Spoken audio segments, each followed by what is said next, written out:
The Illuminati by W. L. Garver, 1894. Preface. If this book meets with success, credit will be given to all to whom credit is due.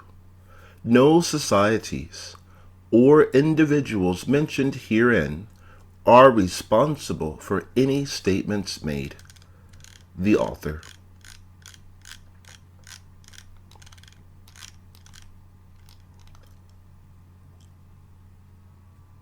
Chapter 1. Childhood.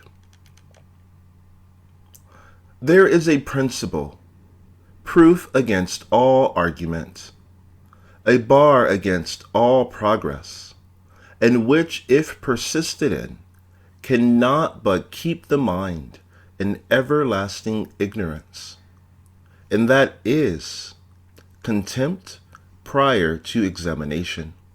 Palais. Accept nothing that is unreasonable. Discard nothing as unreasonable without proper examination. Buddha.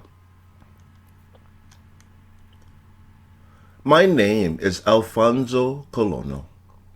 I am a Mexican of pure Spanish descent, but was born in the city of Paris. I am the only son, but had a beautiful sister, Esmeralda, 3 years my junior. My father, Ferdinand Colono, was a direct descendant of the Colonos of Granada, who traced their ancestry back to the time of the Moors, and who were known throughout the Hispanian peninsula for their skill as physicians. My mother was of the noble Vesta family of Seville, who were likewise most skilled physicians. Father and mother first met while they were students in Paris. After 10 years of the purest and most studious companionship, and after they had both graduated with the highest honors, they were married, and I am the first offspring of that union. After my birth, my parents moved to the city of Mexico, where my father's parents had located early in the 19th century. There had always been a mystery connected with their schooling, a mystery I did not understand until late in life.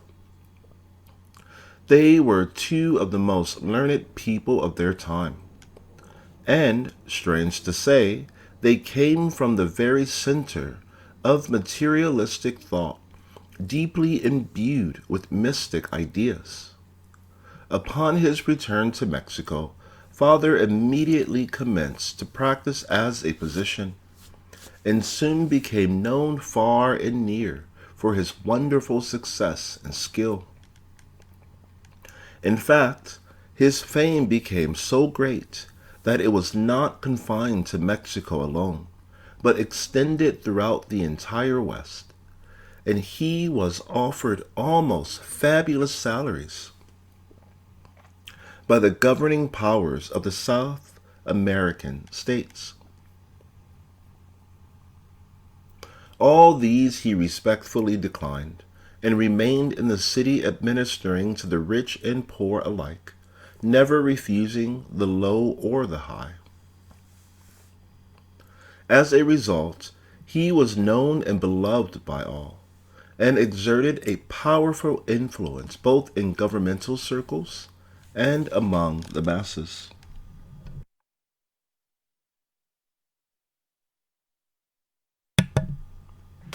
Mother, scarcely less learned, and most highly accomplished in art and music, possessed an influence equally as great as father's, but except on special occasions, spent most of the time at home, as the instructor of sister and myself, considering it her special duty to be our tutor. Our home was beautifully located upon a hill in the suburbs of the city, a 2-story building with a classical exterior in stucco. In a large interior court, beautifully paved with many colored pebbles, and made pleasant by a sparkling fountain and tropical plants and trees. Many years have passed away since mother sat here in the cool of the evening and pointed out and explained to sister and I the starry constellations which shine so brightly in the clear sky of all tropical countries. Still do I remember with most vivid clearness those evening lectures. She did not consider the starry hosts as mere shining lights to dispel the gloom of night, but thought like her ancestors of Moorish times that all were filled with life, the dwelling places of gods and spirits, and had a most intimate relation with the children of earth. Many years have passed away. Many vicissitudes have crossed my path since those evening talks. And the bright sunny days were when my beautiful mother would take Esmeralda and me to the neighboring mountain peak and cultivate our tastes for nature's beauty as we gazed out upon the placid mirror of the Gulf. And far away,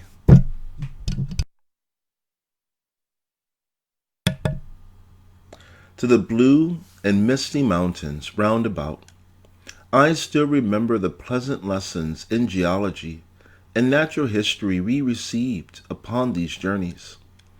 For many were the curious stones, plants, and animals we here found joy in studying. I still recall the loving light that shone from Mother's dark, bright eyes as she cautioned us not to harm the little creatures. As all life was sacred and from God, that these small insects were in existence for a purpose, and we could learn more by studying them in life than by pulling them to pieces in death. After frequent journeys to the mountain, even the birds seemed to learn we were not like most beings of our kind, and became kind and friendly, lighting on our shoulders and perching on our hands. Even now I see Esmeralda with her long, dark curls floating in the wind, laughing and talking to the red breast on her hand. Ah, these recollections made me sad for many years. I loved my beautiful mother and sister with a pure and holy love, and I often wished I was a child again to enjoy the unalloyed happiness of those hours. But now I know this was not wise. You see, dear friends, what I have lost, but do you know what I have gained?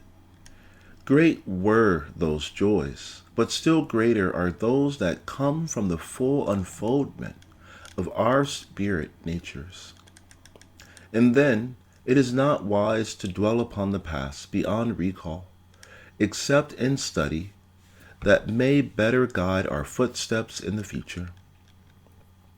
Father, while almost constantly administering to the sick, never lost an opportunity to be at home, and frequently accompanied us. Those mountain journeys are talked with us beside the fountain in the court. Mother and he would talk for hours upon philosophy and science, and Esmeralda and I, though young in years, sat by and took deep interest in their conversations, which, while we did not fully comprehend, seemed, by some unknown and interior intuition, strangely familiar. The child knows more than we are wont to give it credit. Knowledge does not come from the intellectual mind alone. The pure, uncontaminated heart dwells close to the spirit wisdom and reflects its light. In addition to his professional duties, Father taught what I at that time thought to be a school of medicine. In his laboratory, On the second floor, he never allowed us to enter. Its only door of heavy oak was locked with a peculiar and strange-looking lock, and its windows were covered with iron bars. Every Wednesday evening, a number of men called and repaired with father and mother to this room. This number I noticed to be almost invariably 12, and they generally came and went alone. During these Wednesday evening meetings, Sister and I remained with a tried and trusted servant who saw that we retired at the proper time. Thus things continued for 11 years, and I was 14 and Sister 11. All was love and kindness, and year in and year out was a constant but pleasant school. Mother was an exceptional linguist, and I, while only 14, had become proficient in Spanish, French, English, and Italian, and was very well along in natural sciences, philosophy, and arts. Esmeralda was fully my equal, but music was her forte.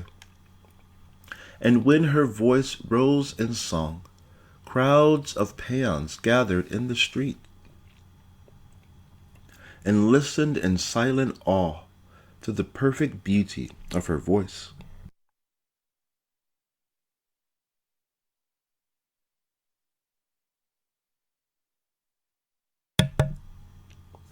Both of us were accomplished artists upon many instruments, and while she played the harp, I would accompany her upon the violin.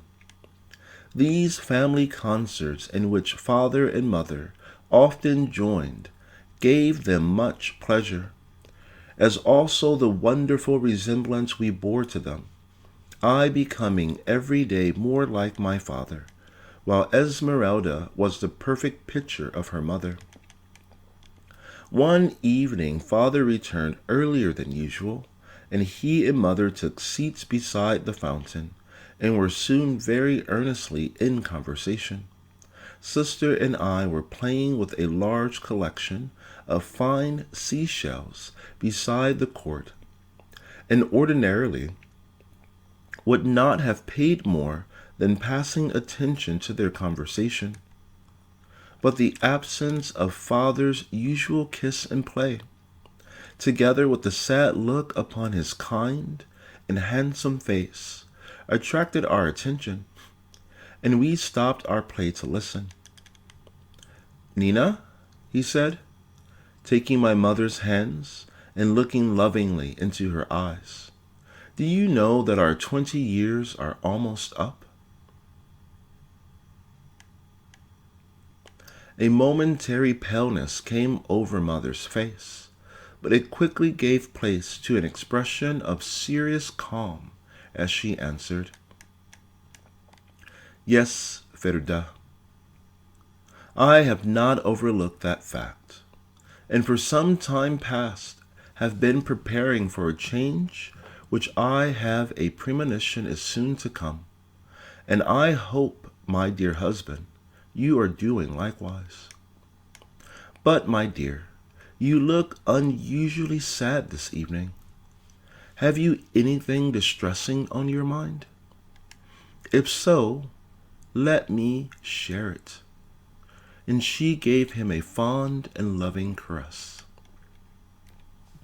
"Nina," he answered, kissing her, "I have been thinking that our love life must soon come to an end and give place to more serious duty. And while I would not for a moment shirk the task laid down for us, it fills me with unusual sadness to know that we must part. You forget, dear husband, that while we may appear to separate, our souls are always one. Our 20 years of pure love and unselfish labor have bound us inseparably together in our interior natures, and unfolded our higher faculties upon we, until we, are now fitted for a still more noble work. We love as only pure, unselfish souls can love, but we must not neglect our duty to those who all these years have overshadowed us with their loving protection. Neither should we forget that all things here on earth are fleeting. Nothing but the real endures.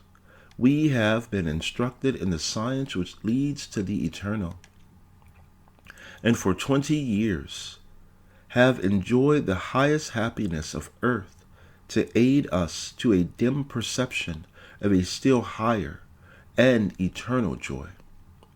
Shall we now, for thoughts of self as separate from the all, renounce our blessed privilege and neglect our higher duties? Mother's face was radiant, and a halo of light shone around her head, while her eyes were bright with a wondrous beauty. "My darling wife," responded my father, "you nobly represent the masters. You do full justice to the noble Vestas. You recall me to my duty. Truly, how uncertain is this earth's existence. When all is bright, a cloud may be overhanging. Today, we live in peace, happiness, and love. Tomorrow, death may desolate our home. Fortune change and wealth give place to rags. We, truly being pledged to masters, have been overshadowed by their protecting love. And we shall not allow the joys that are but fleeting to lead us from the path of duty and the bliss that is eternal." "Well spoken, husband. Now both are strong. What is the news your face bespeaks?" "I have this day received special news from France. Santos has passed his initiation and will be here before long to relieve me of my charge. He will be accompanied by El Bares, the meaning of which I know not." A-B-O-Z. "But we may be sure it portends change." "True, husband. This is significant. Yet use not the word portend. It implies evil, and we may be assured that the presence of one so great can mean naught but good. But if this is the case, it is time to give our children more advanced instructions." "Yes," answered father. "Their knowledge together with their intuitions will enable them to now understand. I will join you and them in a ramble over the mountain tomorrow, when we can speak with freedom on the subject which we have guarded for so long, yet which will be of vast importance in their lives." With this, their conversation drifted into other channels, and by, sister and I, tiring of our play, got our instruments, and all four joined in an evening concert. The next morning lunch was prepared in anticipation of a whole day on the mountain. The sad look on the face of father the evening before had disappeared, and he joined with lively interest in our rambles. All the morning our geological hammers broke the rocks, and many were the flowers and plants we analyzed. The mountain top was covered with many seashells, and father took advantage of our inquiries concerning them to give a talk upon the ancient world, when what is now land was then the bottom of the sea, and what is now sea was then the home of vast and mighty civilizations, long since lost to history. After partaking of our noon lunch, and when all were seated upon the great porphyry rock that marked the summit, Father commenced the following talk.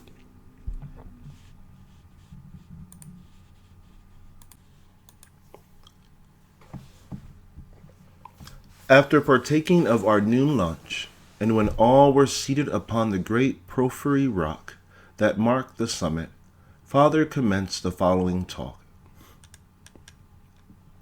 Children, he said, as Mother took her seat between us, the full meaning of what I have to tell you will be made clear as you grow older. And as it is surrounded with considerable mystery, and what cannot at present be fully explained to you, I must trust to your innate knowledge to make it plain. Your mother and I are members of a secret brotherhood, all of whose members are pledged to devote their lives and labor for mankind. Not only we, but our parents and ancestors for many ages before us, or are identified with this secret order. Esmeralda and I were now paying the closest attention, and Father's words had a strange fascination for me. This fraternity, he continued, has many degrees or grades of membership, extending from those who work unselfishly in the humblest walks of life to those who mark the highest possibilities of human development. Each degree has its peculiar duties and obligations, and your mother and I belong to what is called the 4th degree. As members of this degree, and before we can pass on to the exalted 3rd degree, we must raise in pure love, and through all the paths of virtue and goodness, 2 souls to take our places in the world when we pass on. You, dear children, testify to the fulfillment of that duty, and we trust and believe that you will be fully competent and willing to do your part as you grow older.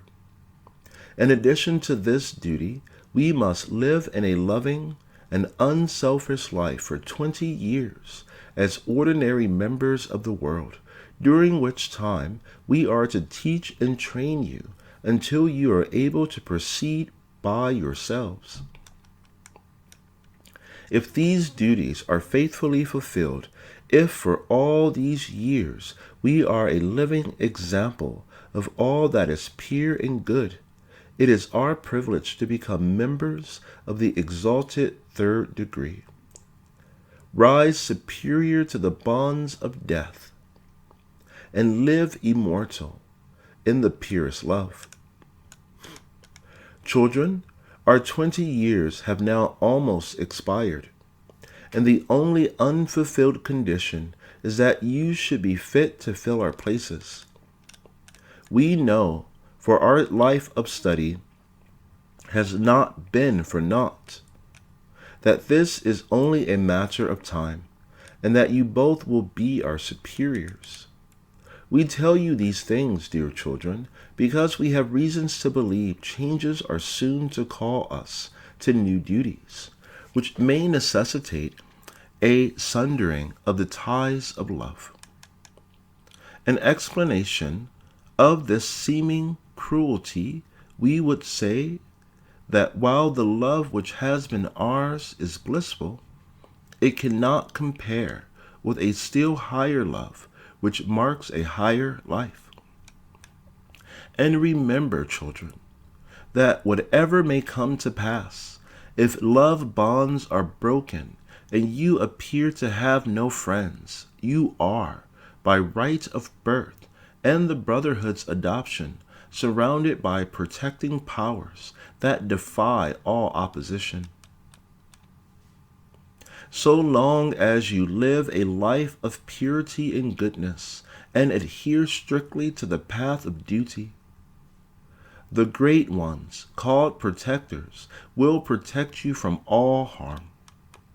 Grand and noble were the words of Father, as he continued upon this subject, which seemed to possess his entire soul, but still more so were the beautiful and eloquent words of Mother, who followed him with a description of the great souls who were members of the third degree. With full confidence, they outlined the possibilities that now lay before them and us, their children, and when they had finished, Esmeralda and I, although young in years, were filled with an enthusiasm like their own. Now, children, said Father in conclusion, we have taken you into our full confidence, that you may in the future more fully understand our actions. And while we impose no solemn pledge upon you, you will keep secret all we have spoken until it is permitted you by proper authority to reveal. Mother's description of the members of the Brotherhood, with their great knowledge, powers, and wondrous beauty, filled us with desires to be like them and to know more of their relations with our parents. Evening having now arrived, we returned to our home, Esmeralda and I walking on ahead with the brothers, the sole theme of our conversation. Nothing unusual occurred until next Wednesday evening, the regular night for the meeting in the laboratory, which meetings we now knew from Father's talks were of a Masonic lodge of which Father was grand preceptor. Upon this evening, Father returned accompanied by a stranger. He was a tall, lithe, agile-looking man with brown curly hair, rather long, and thin curly whiskers, and mustache of the same color. His eyes were of a steel blue, wide open and very penetrating in their look. His features were pale and somewhat angular in contour. His form was almost completely enveloped by a long, indigo-colored cloak, which hung loosely from his shoulders to his knees. Upon his hands he wore gloves, which I noticed he never removed, and he always spoke in a low, suppressed tone, which seemed to have a power unknown, as it sent shivers through us when we heard it. I noticed also that the stranger avoided personal contact with anyone, and immediately upon his arrival, he proceeded to the laboratory from which he never departed, not even for meals, which were prepared especially by Mother and delivered in person. Upon the arrival of this stranger, Mother came to us and said that she and Father had a very difficult work to perform that night, and we must not be alarmed if they did not come down until late the next day. Then, kissing us good night, she repaired to the laboratory, Father remaining below until the usual time. About 8 o'clock, the weekly callers arrived, but this time they were all in a body and led by another stranger. Esmeralda and I were now left with Juanita, the maid, and Father. With the others proceeded to the laboratory. After retiring to my bed, the mysteries of the last few days commenced to crowd upon me, and it was only after a long and restless evening that I fell asleep.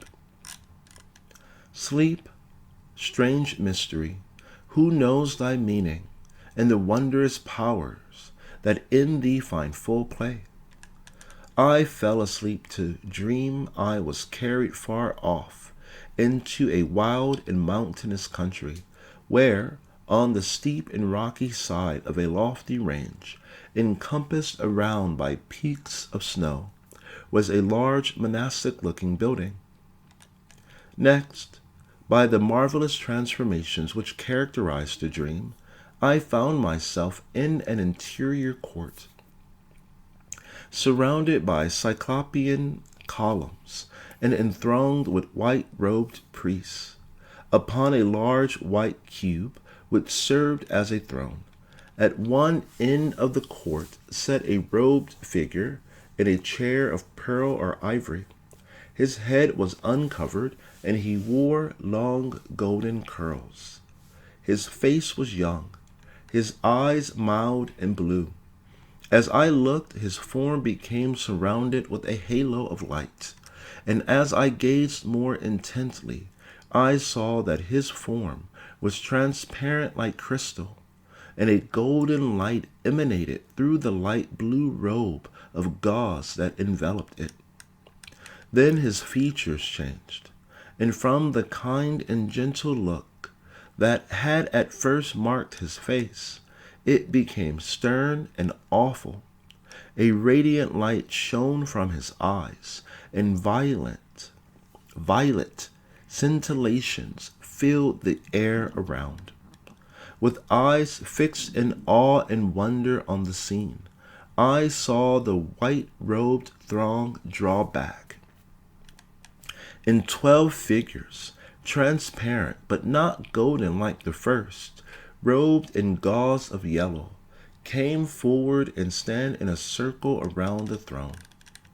Then I noticed for the first time a golden zodiac upon the white marble floor, around the throne, and each figure stood within a sign. The court was flooded with radiant light.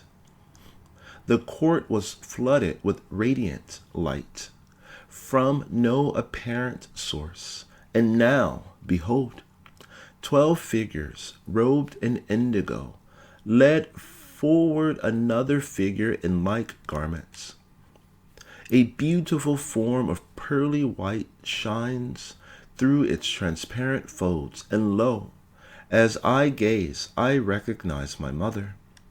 Upon her broad and noble brow, now ivory pearl in color, shines with brilliant luster a 5-pointed golden star.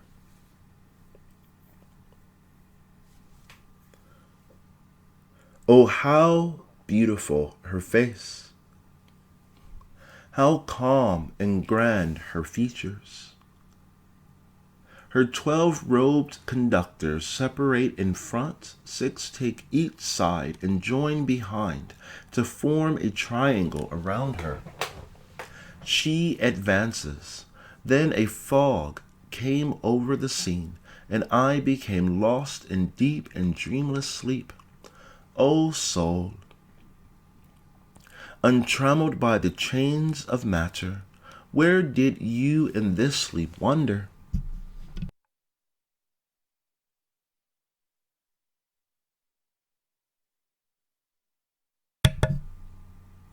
On the following morning, I learned from Juanita that after having been in session the entire night, all had left before dawn except the mysterious stranger who was still with father and mother in the laboratory.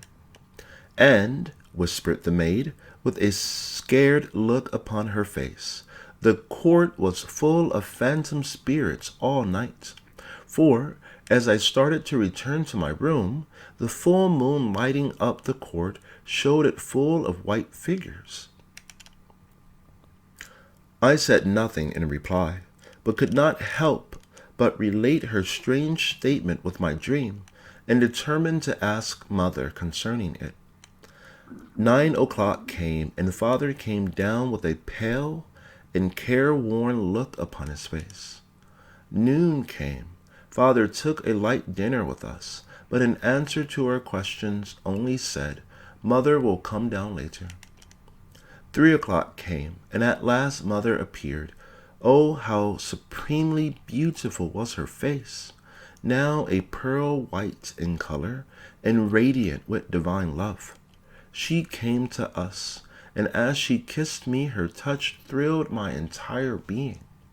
A delightful fullness filled my heart. I never felt so happy. In answer to our questions, she said that the stranger was a great master, and that by his aid she had gone far away, and seen many of the mysteries of the higher life.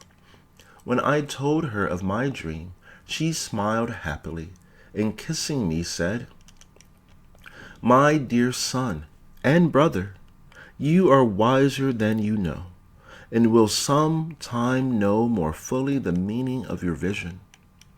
The stranger did not appear until evening, when he walked into the court where we were all sitting together, and coming up in front of me uttered some strange words which had a wonderful effect. A white mist formed in a cloud before my eyes. The vapor, vibrating rapidly, took form, and a panoramic view spread out before me. I saw a smooth, mirror-like body of water, surrounded by mountainous hills and containing many islands.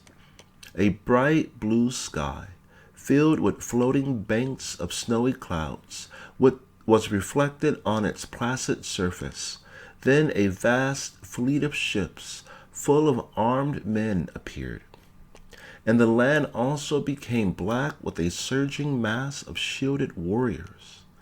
How I knew not, but I seemed to recognize the scene, and the words Xerxes, Persia, Greece formed in my mind. Then the mist took new shapes, and I saw a plain covered with hosts of dark-faced, turbaned men, with short, curved swords mounted upon Arabian steeds. Opposite this swarthy host was an army of men of giant size, with long yellow hair, immense battle axes, and suits of mail. I saw the turbaned hosts rush forward with loud cries. The two sides met in wild, tumultuous battle, and I saw the words martel, portier. Then the mist faded away, and I heard the strange man say, "Brother of yesterday and of tomorrow, your course is fixed." Then turning to Esmeralda, he gazed at her long and intently. As he gazed, her features became fixed, and her eyes took a far-away look, but I could see no mist. Then he uttered the words, "Child, sister of the Orient, in Western form, thou too shalt return." He waved his hand, and sister started up with a look of surprise upon her face, as she turned inquiringly to me. This strange performance had taken only a few moments of time, and father and mother had been silent witnesses.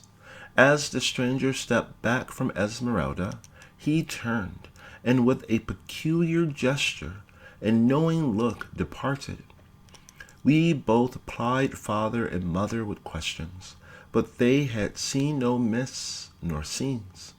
They had only noticed our steady gaze and heard the words of the stranger, whom they now said was a great adept, named Al-Badis,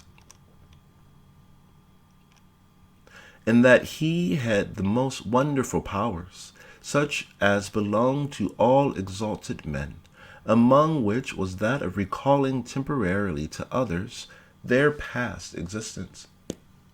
"For," said father, "the soul is eternal and uncreated, and passes from life to life, and country to country.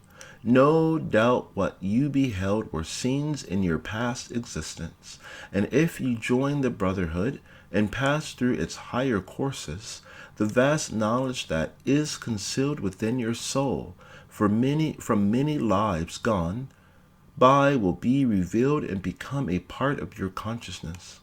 This in reality the secret of the Master's knowledge. This is in reality the secret of the Master's knowledge, of whom we have so often spoken, and it is within your power to become like them. For they are but men passed on to higher planes of being." "Yes, children," added mother, You are spirit souls dwelling in bodies for the time being. When you have purified, trained, and perfected your bodies, and made them fit instruments for the manifestation of spirit, it will bring to you all knowledge, for it is the knowing power in man. Thus you see my early training. From childhood my life had been full of mystery, and at the early age of 14 I had formed ideals of perfect men called masters, like whom I wished to be. If my life has been different from most men's, this will help explain it. These mystic teachings of my parents, together with my strange experience with Albertus, made the brotherhood a constant subject of my thoughts. The presence of the adept, Albertus, had evidently caused a change, for the next Wednesday evening there was no lodge meeting. In answer to our questions, Father said his duty had been performed and his charge had been transferred to others. Illuminati, Chapter 2. Severed Ties.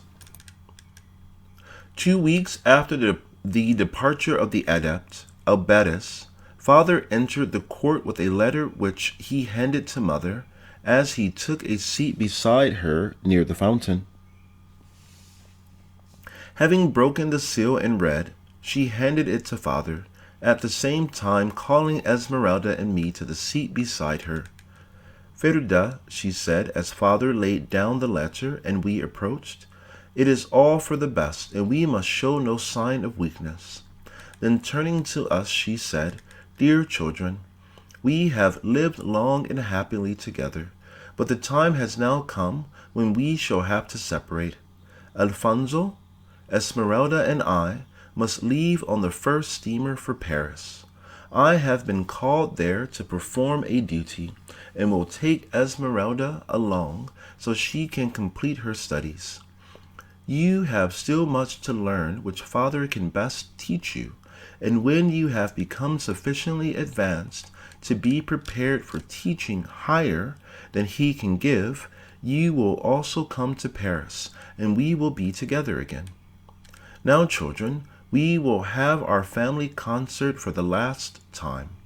As I understand that the Altata leaves Veracruz the day after tomorrow, and Sister and I will have to take that steamer. Father acquiesced in everything that Mother said, and I, fully confident of the superior wisdom of my parents, willed to take things as they came. Nevertheless, it was not without a feeling of sadness that Esmeralda and I went for our instruments, and tenderly we caressed each other on the way. What Mother says is for the best, brother, said Sister. And while you are learning to be a great doctor, I will become a great artist. And then we will meet again in Paris and be all the happier because of our separation. For if we were always to be together, we would not realize the darkness that comes from separation. And no doubt, after being away from each other for some time, we will love more strongly when we meet again. Then observe how much Father and Mother love each other, and they bear it all in calmness. We, too, must be like them, strong and brave, and by we will become members of the great brotherhood. Do you know, brother?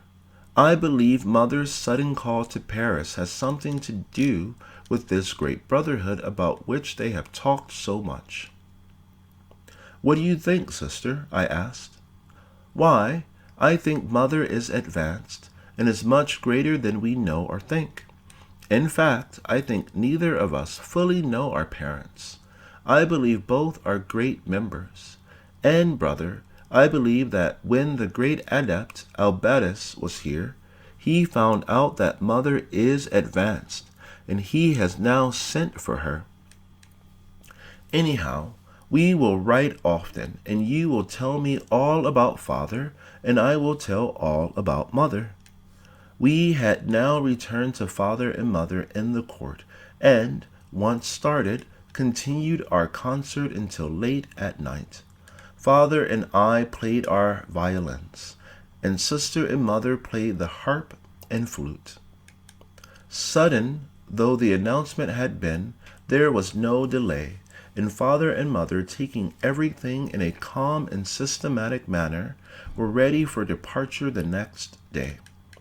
We all took the train for Vera Cruz, where mother and sister boarded the Altata for New York on their way to France. Father had all along mastered his emotions, but I noticed tears in his eyes and heard his suppressed sobs as he kissed his loving wife and daughter goodbye. I hung around my dear mother's and sister's necks until the order was given to return. Then with father I kissed them a sad goodbye and descended into the boat to be rowed ashore. Mother seemed to be possessed with a marvelous calm, and this fact undoubtedly strengthened father. This was not because of any lack in love on her part, but because of her supreme control over her feelings and emotions. 'Tis only now, after many years of toil, labor, and experience, that I begin to realize the exalted nature of my mother. 'Tis only now, when I know the full meaning of that parting, that I can appreciate my father's strength of character. Truly was their love of duty great, when they would sacrifice a life of happiness to work for mankind's good. Father and I were rowed back to the landing, and there stood and watched the black hull of the Altata as it grew smaller and smaller upon the waters of the Gulf. A long cloud of black smoke rose from the steamer's stack and circled across the clear blue sky that gave no token of a coming storm. The birds were chirping in the trees, and the air was full of the busy hum of insect life. The many-colored plants and trees, fresh from the morning dew, made the world around a land of beauty, and everything in happiness seemed to try to soothe our sadness. That day we domiciled at the hacienda, home of Don Ignatius Martinez, a great scholar and physician of the city, who was a fellow student in the occult and a particular friend of my father. When he learned of the departure of mother and sister, he shook his head gravely and said, "Signor Colono, I would not cause you any unnecessary fear or uneasiness, but you must have neglected to look at your charts before this action." "Truly, Don Ignatius," replied my father, "I have not noticed the planetary aspects for some days now, although I never neglect that knowledge when practicing, as I deem the influence and substances that are symbolized under the names of the planets to be most immediately related to disease. Like Hippocrates, I hold that astrology, in its true sense, is the very foundation of therapeutics. But, Don Ignatius, what are the indications?" In reply, Don Ignatius took us to his study, where he called our attention to a large celestial globe of some transparent material, and having the constellations thereon in colors, while within, and capable of different adjustments, was our solar system with the sun in the center. "You will notice," said the Don, "that the planet portend a storm, and that upon the water Saturn and Uranus, both maleficent planets, are in conjunction, and the moon, Venus, and Mars are in the same sign, the sign that rules the Gulf. This is evil, and while I hope no harm will come, I prophesy a change ere long." Father evidently fully understood the remarks of Don Ignatius, and agreed with him in his conclusion, but in reply simply said he had obeyed orders, and could believe only for the best. I had been an attentive listener, and although I myself had some confidence in astrology, as I looked at the clear blue sky, I thought their wisdom, this time, must certainly be at fault. But my conclusions proved erroneous, for a few hours later, with almost incredible swiftness, the sky became overspread with dark and ominous clouds. The wind arose, and the blackness of night usurped the day. Then came a short gust of wind, a slight shower of rain, and then a calm, a dreadful calm, oppressive in its stillness, then a storm, a terrible storm.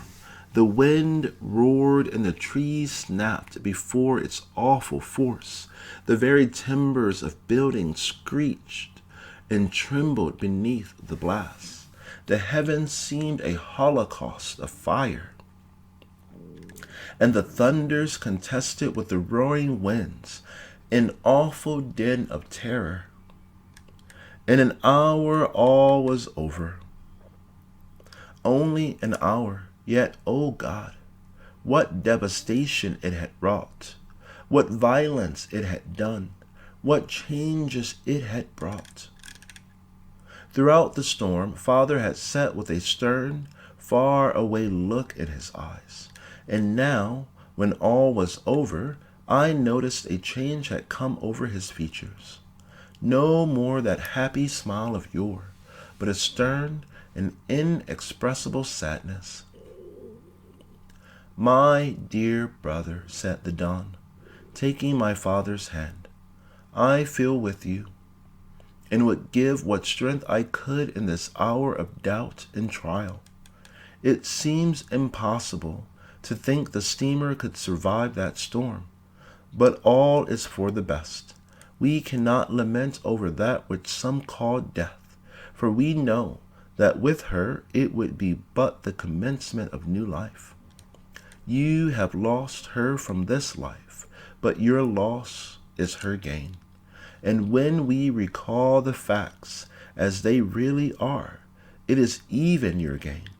For while you have lost her in the visible, she will be constantly present in the invisible. And what looks like separation is in reality a closer union. Then remember, brother, that you acted in accordance with Master's orders, and they are wiser than we. And when we look at it in this light, we must remember that if she still had duties in this world of form, she was guarded by those against whom not even the tempest could prevail." Don Ignatius's words had a strengthening power, and Father shook his head and said, "My dear brother, you speak words of truth.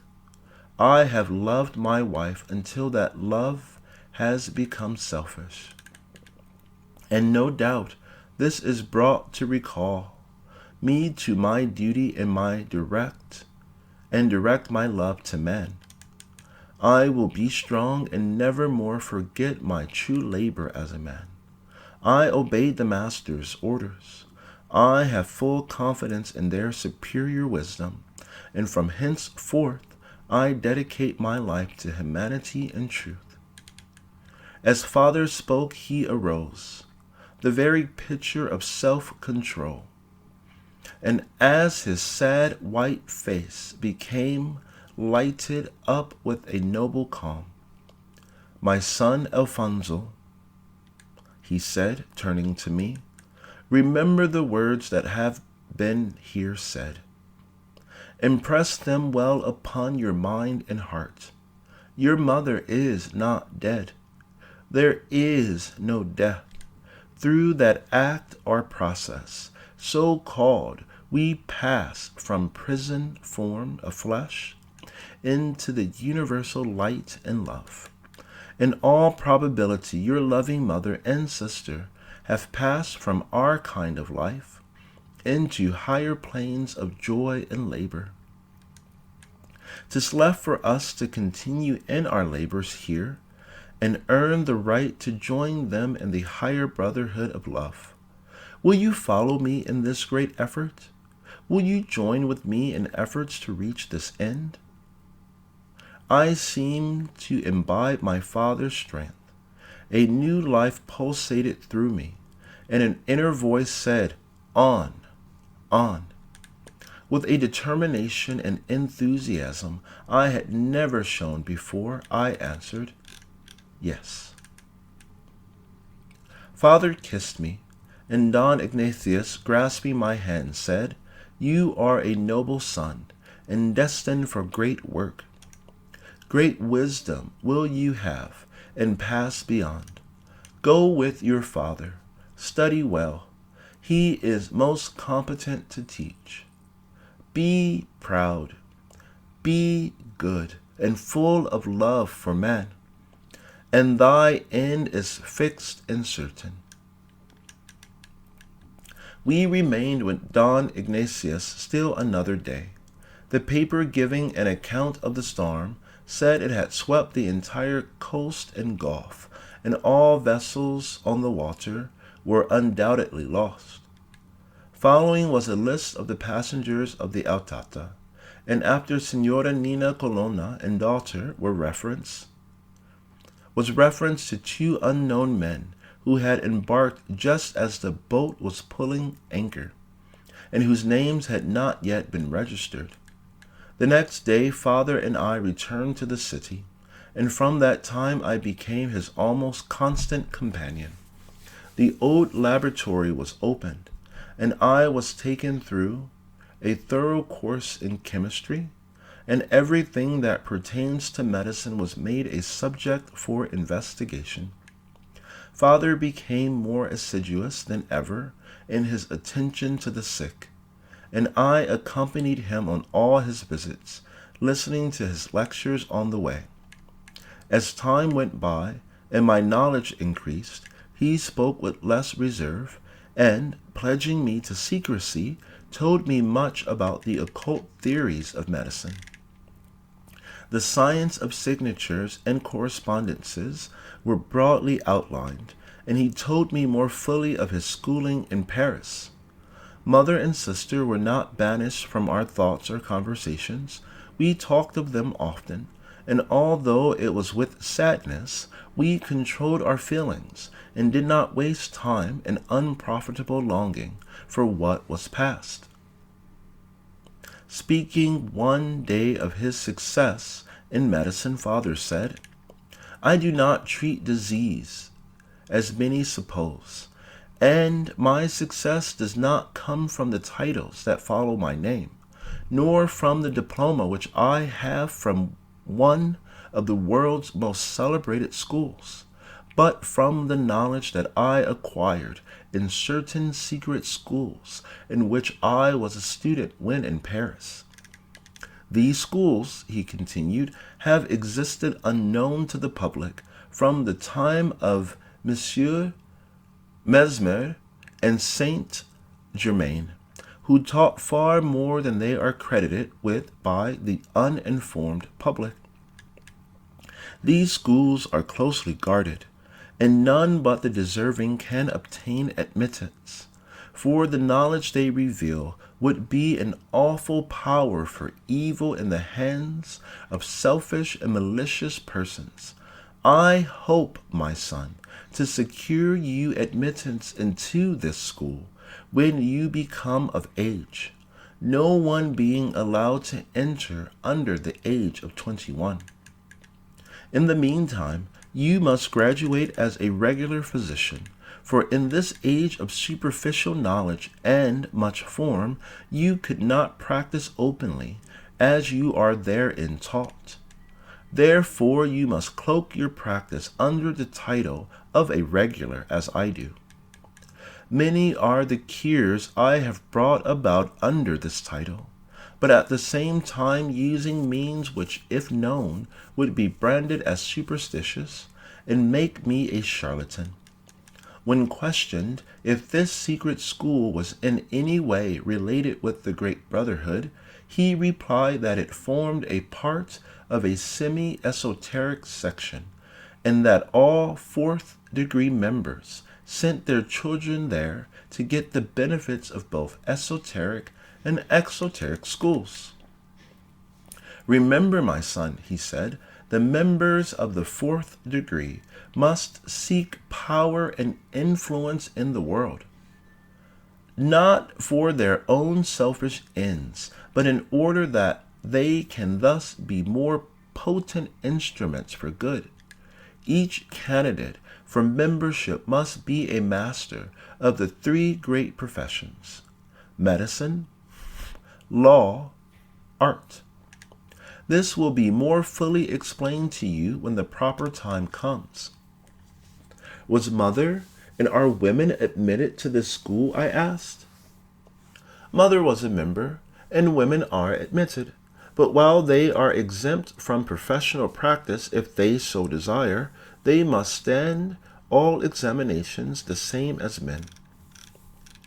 Mother was a high graduate in art and music, and was most skilled in the preparation of drugs and the diagnosis of diseases, and was my constant adviser in all difficult cases. At the same time, she was acquainted with the laws of nations, the principles of government, and when it came to law in its philosophical aspect, had few equals. Remember also, Alfonso, that it was here that I met Mother. In an explanation of our remarkably sympathetic natures, I would say that all fourth-degree members of the Brotherhood send a son and daughter to this school. And this practice our brothers before us did for many centuries in the past, wherever their schools might be. The knowledge of the laws of generation imparted in this school enables all who go therefrom to bring suitable members into their households, each father and mother raising a son and daughter, and thus in the organization perpetuated as the older members pass on to higher degrees where marriage is unknown. With me at Paris was an only sister who married a fellow brother, and from whom I have not heard for 20 years. Likewise, Mother had a brother who did not marry, but took an exceptional course and passed on. Concerning this I can say no more, but hope when you go to Paris you will, like me, find a soul clothed in the feminine sex that will be responsive to your own and fully worthy of your love. But, I said, thinking of my lost sister, how are the gaps filled when there are deaths? That, my son, belongs to the secret of initiation, which I am not at liberty to give. Suffice it to say, there are councils who regulate these matters. And aside from those who are entitled to become members by right of birth, there are those who become such by adoption. 7 years thus passed, with me a constant student under my father. Nothing had ever been heard of the Altata from the day of that faithful storm. Not a word concerning Mother. Whenever I broached the subject to Father, he persisted that she still lived, and so far entered into an explanation as to say that she had been initiated into the third degree, whose members were superior to death and lived immortal. But if this be true, I urged, why do we not hear something from her? My son, you do not understand, he solemnly replied. Those of the third degree know not the ties of husband, wife, or parent. No individuals as such can claim their love, for it is boundless and universal, and belongs to all mankind. I was now 21 years of age, and far advanced in medicine and science. My love for knowledge had become almost insatiable. But notwithstanding my intense application to study, I had not been allowed to neglect the requirements of social life. For, said my father, so long as your field of labor is in the social world, you must know its forms and usages. And it is not necessary to sever your relations with your fellow men in order to pursue your studies, but only that barren farce, society without mind, where vanity, frivolity, and fashion have shriveled up the heart, and forms conceal the defects of the soul. This participation in the social world was productive of good results. I commenced to analyze its so-called pleasures, and found them all illusions and unsatisfactory. While participating in them as a matter of form, knowledge, and a desire to solve, to some extent at least, the mysteries of the universe, became my sole ambition. One day we returned home, and found a visitor whom, at first sight, from the manner of his dress, I took to be Albertus, whom I still remembered. I soon found he was another man, with a similar style of dress and cloak, but black instead of blue. Unlike Albertus, he greeted father with a cordial handshake, and when father introduced him as Monsieur Garcia from Paris, he immediately commenced a pleasant conversation. A month passed, and Monsieur Garcia, being almost constantly with me, had become a most intimate friend. At this time father, in a long conversation upon occult subjects, informed me that Monsieur Garcia was a student of the secret schools of Paris, and would in a few days return, and I, being now of age, should go with him, and try to obtain entrance into the school in order that I might have more light thrown upon my studies by learning secrets which he was not allowed to communicate. And remember, said my father, while as the son of an older member you are entitled to consideration as a candidate, you can enter only upon your own worth and merit, and must stand many tests and examinations before you can be admitted into full membership, even in the lower degrees. The day having come for Garcia's departure, father took me into his study for his farewell lecture.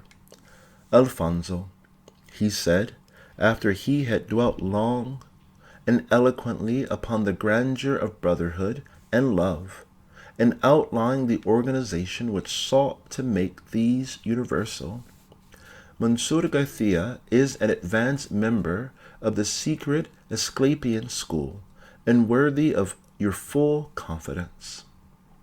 He comes with credentials from high brothers, and will leave you in good and trusty hands.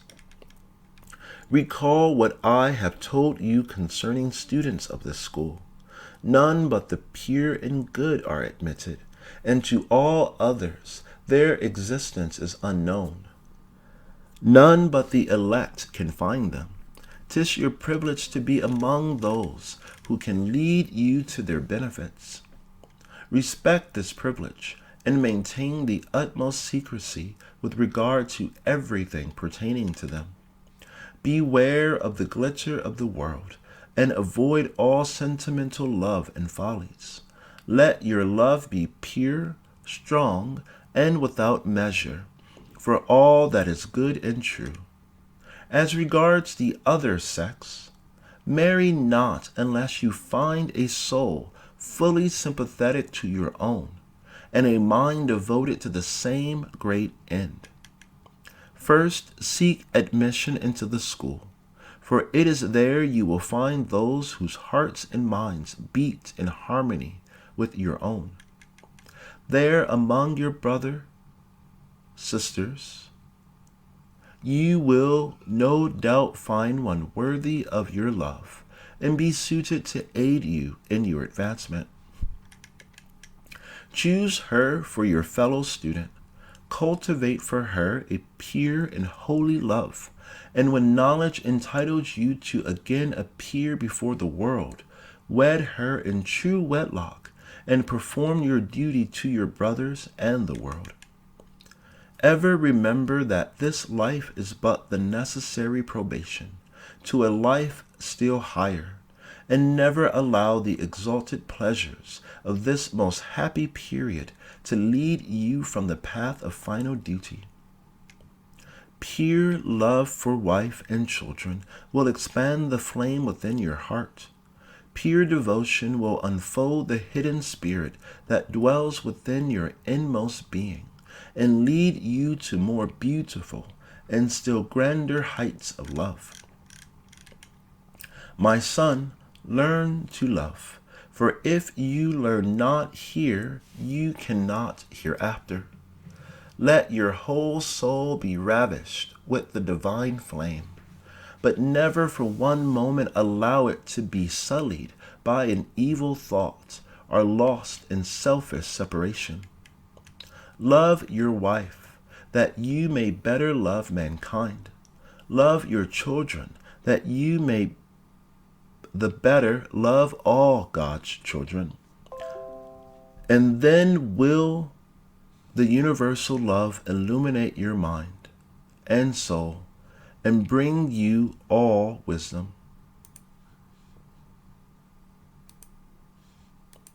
And my son, be strong and brave, be true and patient, and ever labor for the good.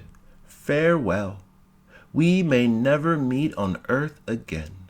Farewell. My father spoke with voice full of love and tenderness, and a halo like that which used to surround mother when speaking in like manner shone around his head and face. His words had a strange, strengthening power, and while my love for him was as strong as ever, child for parent, I controlled my feelings, and suppressing my tears, bade him a kind farewell, and left with Garcia for France.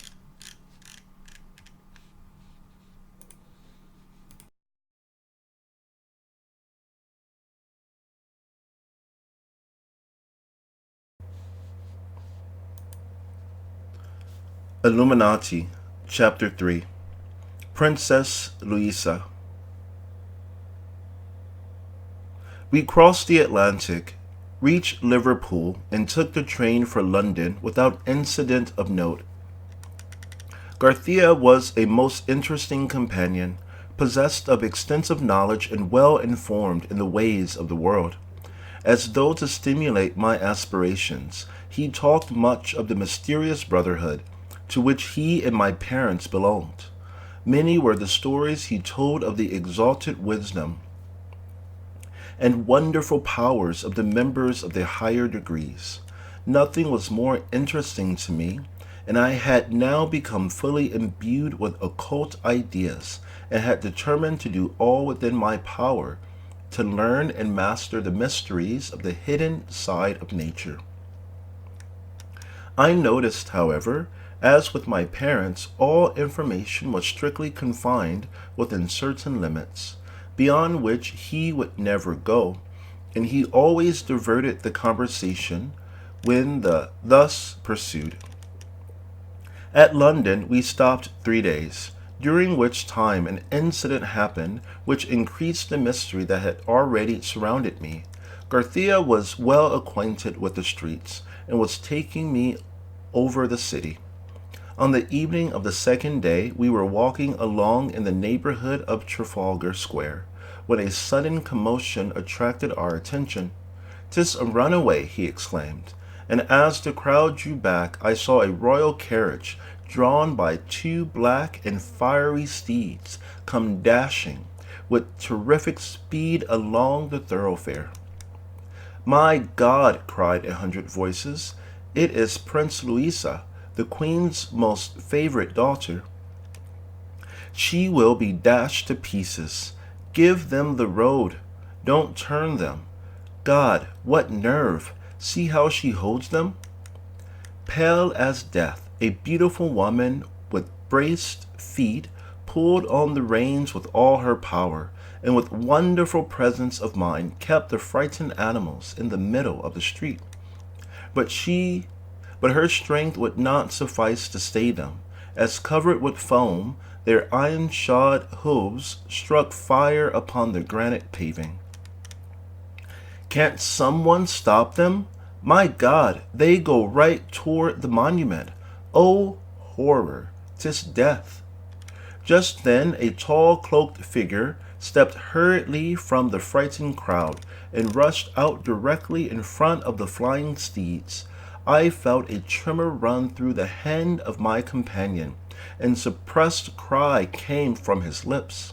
And a suppressed cry came from his lips.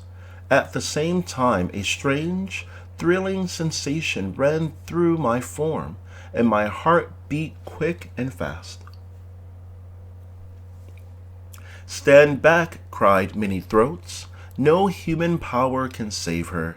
'Twill be your death. Take care, rash man." Straight toward the daring man, now standing calm and erect, dashed the frightened steeds and carriage.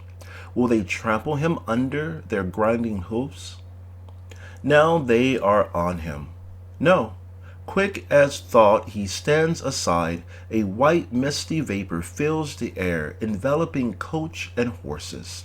It clears away. And now, what strange and wonderful mystery! The fiery steeds have changed, and trembling in every limb, press back upon their haunches to stay the carriage, which comes to stand just in front of the monument. The mysterious stranger, who had followed the carriage, stepped in beside the now fainting princess, and before the astonished multitude could realize what happened, seized the reins and turned into a side street. I was no less dumbfounded than those around, and stood speechless, a strange sensation pervading my being. As the crowd commenced to recover itself, Garcia grasped my hand and hurried me along to escape it. "What does it mean?" I asked. "Are not the days of miracles over?" "Miracles?" he answered. "There are no miracles, but this means much." "What?" I asked. "That man was an adept," whispered Garcia, "and as the lady was the queen's favorite daughter, we may expect great changes in governmental circles. The masters do all within their power to aid the world in its upward evolution, and working through human instruments seize all opportunities for the accomplishment of this end. It is only on the most exceptional occasions that they would use the powers here demanded." In reply to my father's questioning, he said, "Await developments, and then my explanations will be more intelligible." On the following morning, we started for France. As we boarded the cars for our station, I bought a Daily Times, and there, in full-face type, side by side upon the front page were the headings, "Strange and Miraculous Escape. Prince Louisa, by some mystery of magic, saved from a mangling death. Princess Louisa, who, as all know, is a most skilled horsewoman, and an expert with the reins, while taking her usual afternoon drive behind a pair of untried steeds, lost their control, they being frightened by an occasional explosion on the street. With her usual coolness and presence of mind, she held the fiery animals well in line, but was not strong enough to stay them. Along the street they dashed, faster and faster, wilder and wilder. The heavy steeds would have trampled any human to pieces, and the only hope was to keep a clear road. It seemed that all was lost, and death was inevitable, when it was seen that they were bearing directly toward the monument in the center of the street. A cry of terror arose from the crowd as they saw the danger. Women fainted and men turned away to shut out the awful scene, when a tall, unknown man with a long indigo-colored cloak stepped out directly in front of the flying steeds, and with a coolness that looked like madness calmly awaited their approach.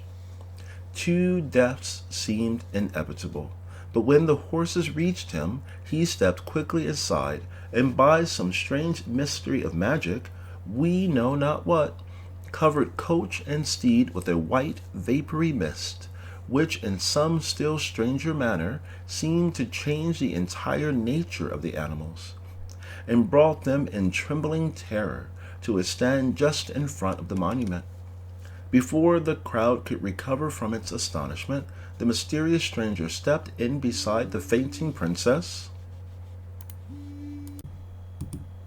Before the crowd could recover from its astonishment, the mysterious stranger stepped in beside the fainting princess, and, seizing the reins, turned the horses into a side street and disappeared. Who the man was cannot be ascertained. He was not with the princess when she arrived at the palace, and the princess will not talk and refuses admission to all interviewers. The queen also is silent, and the indications are that his identity will remain a mystery. But the wonderful nature of the occurrence, together with the well-known fact that the princess is a deep student of the occult, led us to investigate in that direction. A reporter called upon Hagar, the celebrated hypnotic animal trainer, and asked his opinion on the subject. Hagar says it was not done by hypnotic or magnetic power, as that requires the animal's attention and a fair, square look into its eyes, which was evidently impossible under the circumstances. At the headquarters of the occult section of the Theosophical Society, very little satisfaction could be obtained. Although it is not known that Princess Louisa is a frequent visitor here.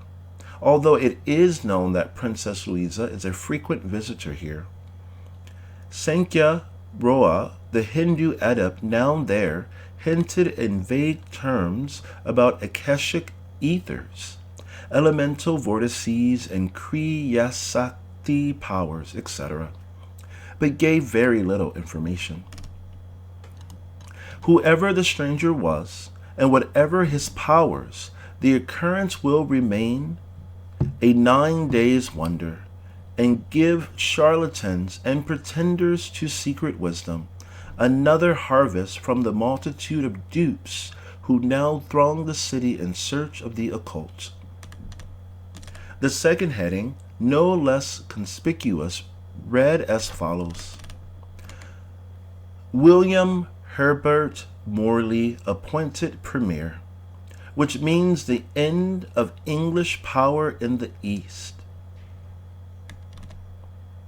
General Clark Russell leaves as special envoy for India, and the new premier takes his seat today. Then followed a lengthy account of startling and unexpected political changes. Garcia had also bought a paper and read the articles. Seeing my inquiring looks, he glanced searchingly around and commenced in a low tone as follows: My brother, do you think the material world is ruled by law and the social world is left to chance?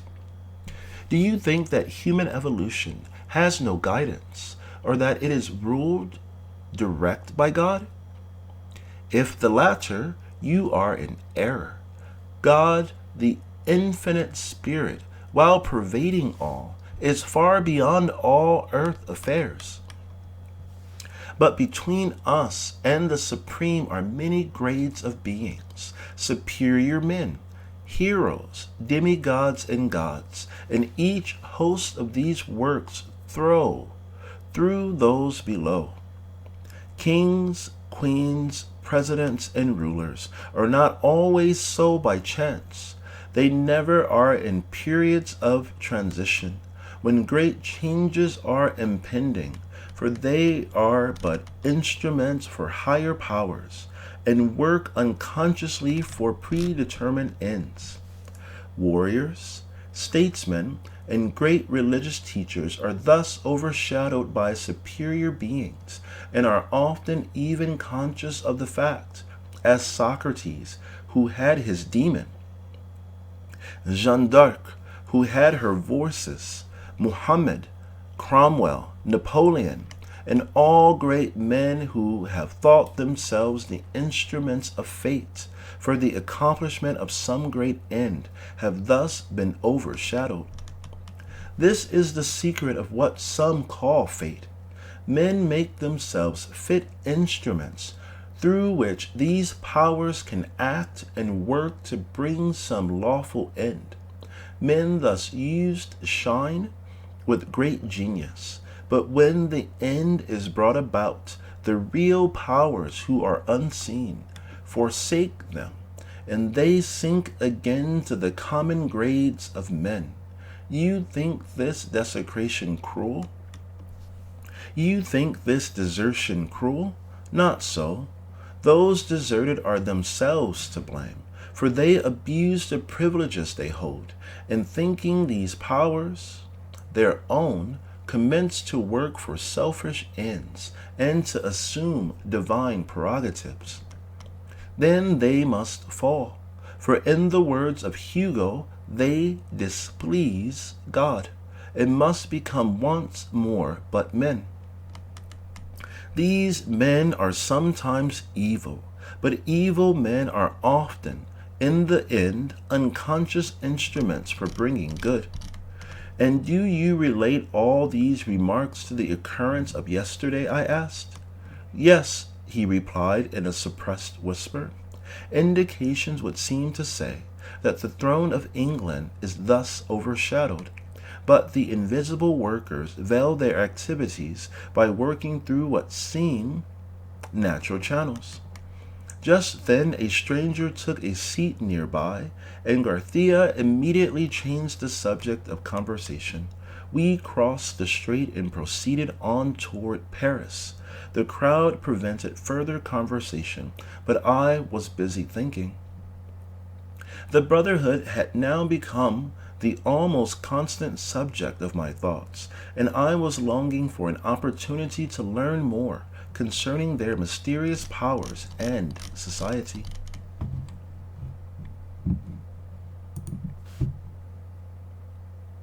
Chapter 4. Paris. Mother. Arriving at Paris, Garcia hailed a cab, and we were driven rapidly across the city to the palatial residence of Monsieur Durand, an old-time friend of my parents, and for whom I had a sealed letter from my father. Mr. Durand, an elderly gentleman of almost 60 years, with a military-looking beard and a mustache slightly sprinkled with gray, met us at the entrance in person, and, grasping my hand and speaking most cordially, led the way to his private reception rooms. After some time in pleasant conversation, Garcia arose and saying he would see me again, departed, leaving me alone with Mr. Durand, to whom I now gave the letter from my father as he had instructed. As he broke the seal and opened the letter, a casual glance showed me it was written in hieroglyphics. Mr. Durand read its contents in silence, then turned, and setting his dark, piercing eyes on me, held them for several seconds as though trying to read my inmost thoughts. At last, evidently satisfied with his inspection, he kindly remarked that I would be his guest for some time, and, as I no doubt tired, he would accompany me to my room. Reaching a nicely furnished room upon the second floor, with a window looking out upon the lawn, he told me to rest, repair my toilet, and make myself perfectly at home. And he would call in the course of an hour, and accompany me to tea with Mademoiselle Durand and their daughter Camille. An hour later, Mr. Durand returned, and Madame Durand and their daughter Camille. An hour later, Mr. Durant returned, and we proceeded to a private supper room, where I was introduced to Madame Durant and Camille. Madame was a rotund woman of medium height with a broad, motherly face, black eyes and hair, and very kind and agreeable in her manner. Camille was a stately brunette with broad white brow and lustrous eyes that spoke welcome as she shook my hand and took her seat beside me at the table. The pleasant manners of all soon made me feel as one of the family, and I soon cast off all reserve. The lunch was very light and consistent solely of fruits and nuts. Madame Durant remarking by way of explanation that their rules were to have only 2 regular meals a day and a light repast for supper. I assured them that it was no hardship for me, as I had been raised from childhood on a strict Buddhist diet of only 2 meals a day and no meat. After a half-hour's conversation, Camille and I were fast friends, and with the smiling consent of her parents, we started on a tour of the mansion. Camille's education had evidently not been neglected, for as we walked along the richly furnished halls and up the marble stairway, she talked with equal fluency and show of thought upon art, science, and philosophy. Her mind seemed to glide by instinct into the channels of my own, and our sentiments were nearly one on every subject. How pleasant it is to converse and be with those whose thoughts are in harmony with your own. Over an hour was spent in the magnificent art gallery, and not a word was foolish or frivolous in its nature. When at last we parted for the night, a carriage drive over the city was on the program for the morrow. On the following morning, Madame Durant met me Mr. Durant met me in the hall and said he wished to have a talk with me before my drive with Camille. So immediately after breakfast, we proceeded together to his private room. Having closed the door, he offered me a seat opposite him at a center table. Then leaning forward on his hands and looking me fixedly in the eyes, he said, "Alfonso Colono, your father informs me by his letter that you desire entrance into certain secret schools that exist in Paris, and he further vouches for your preliminary training and knowledge. Now, do you earnestly desire to enter these schools? If so, what motive prompts your desire?" "Mr. Durant," I replied, "from a child I have been fond of knowledge, and knowledge is now the ambition of my life. The information that the outside scientific world can give me does not satisfy. It can tell me nothing concerning the real nature of things, and its knowledge consists of a mass of unexplained facts and phenomena only.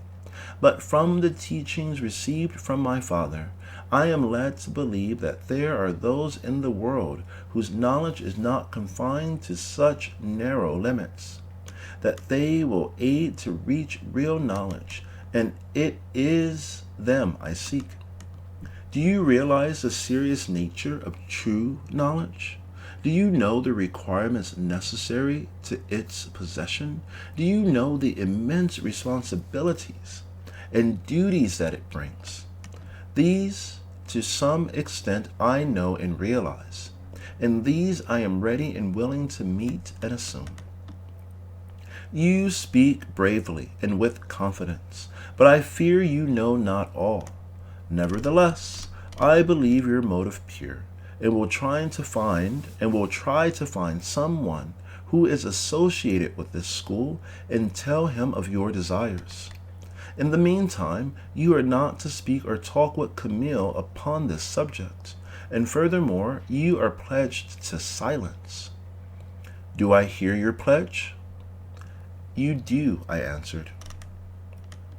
"Now, referring to your knowledge, your father says you are well advanced in medicine, art, and law. This is well, for these are indispensable requisites for an active life for mankind. He further says you have not as yet received the formal and superficial titles that are deemed so essential in this world. the great majority of whose people never look beneath the surface.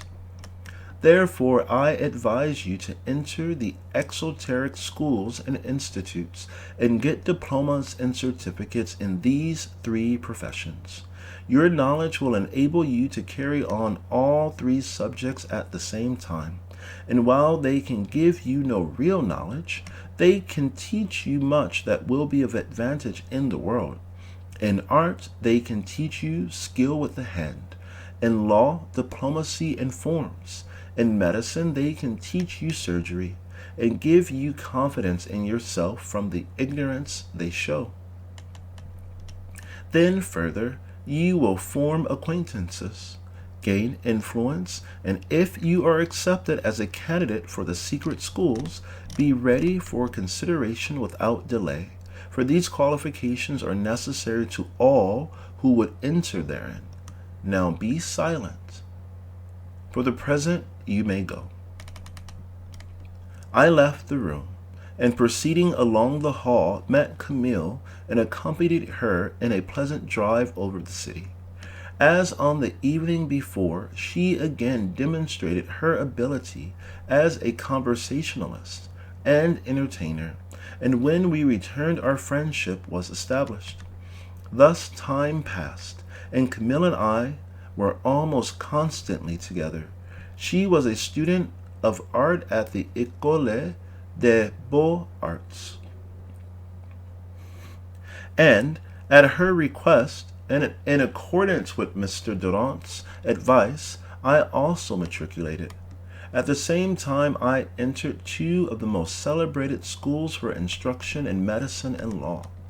Through the Durants, I gained entrance into the highest social circles of Paris, forming many strong friendships with her beautiful and intellectual women, and becoming closely associated with many men of serious and studious minds. Although surrounded and in almost constant association with the beauty and intellect of the French metropolis, I had not as yet found my ideal love. Camille and I were closely attached to each other, but only as brother and sister, and we called each other such. I often recalled the remarks of my father about my sympathetic soul, and questioned myself if my ideal of love was not too high. Born in purest wedlock, taught from youth to view love in its purest beauty, I pictured it in most exalted form. I found great pleasure in dwelling upon ideal conceptions of the beautiful and good, and as this habit continued, my ideals grew stronger and purer until perfect man and woman and perfect civilization were constantly uppermost in my mind. Father corresponded regularly, and his letters were always filled with words of loving tenderness and good advice.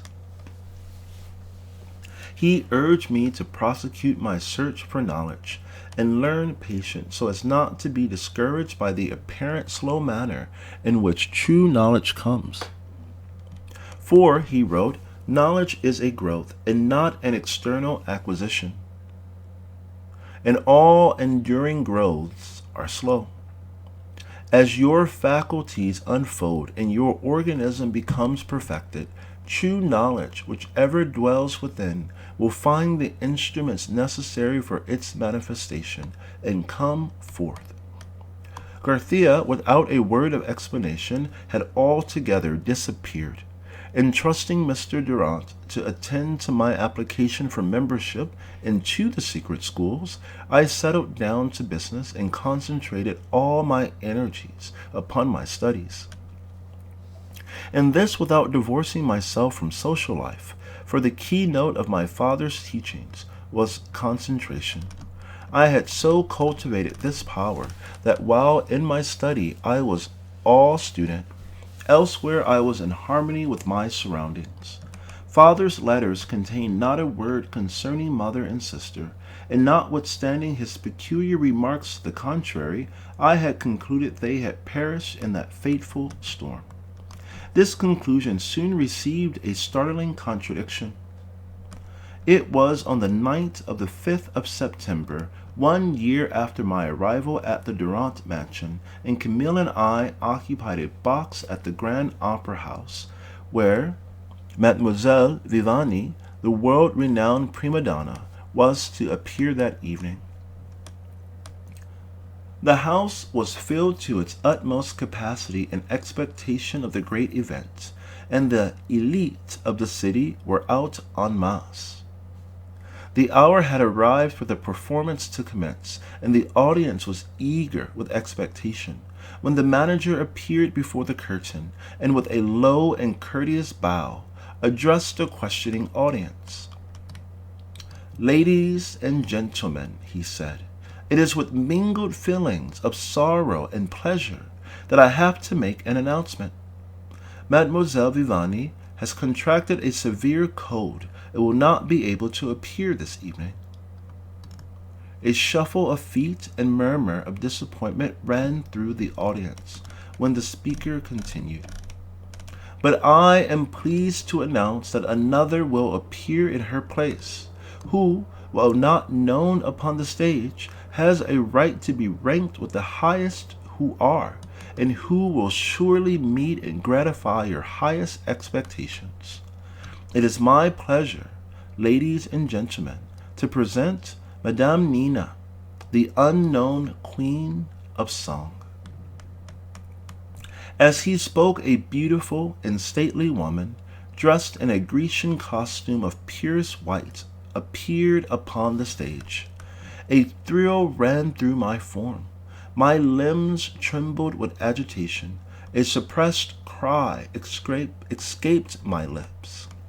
I leaned forward with a startled look, and as Camille, dumbfounded by my actions, laid her hand upon my shoulder and asked what was wrong, I uttered one word: "Mother." Yes, there upon the stage in all her queenly beauty, her broad white brow and dark lustrous eyes, now more beautiful than ever, was my mother.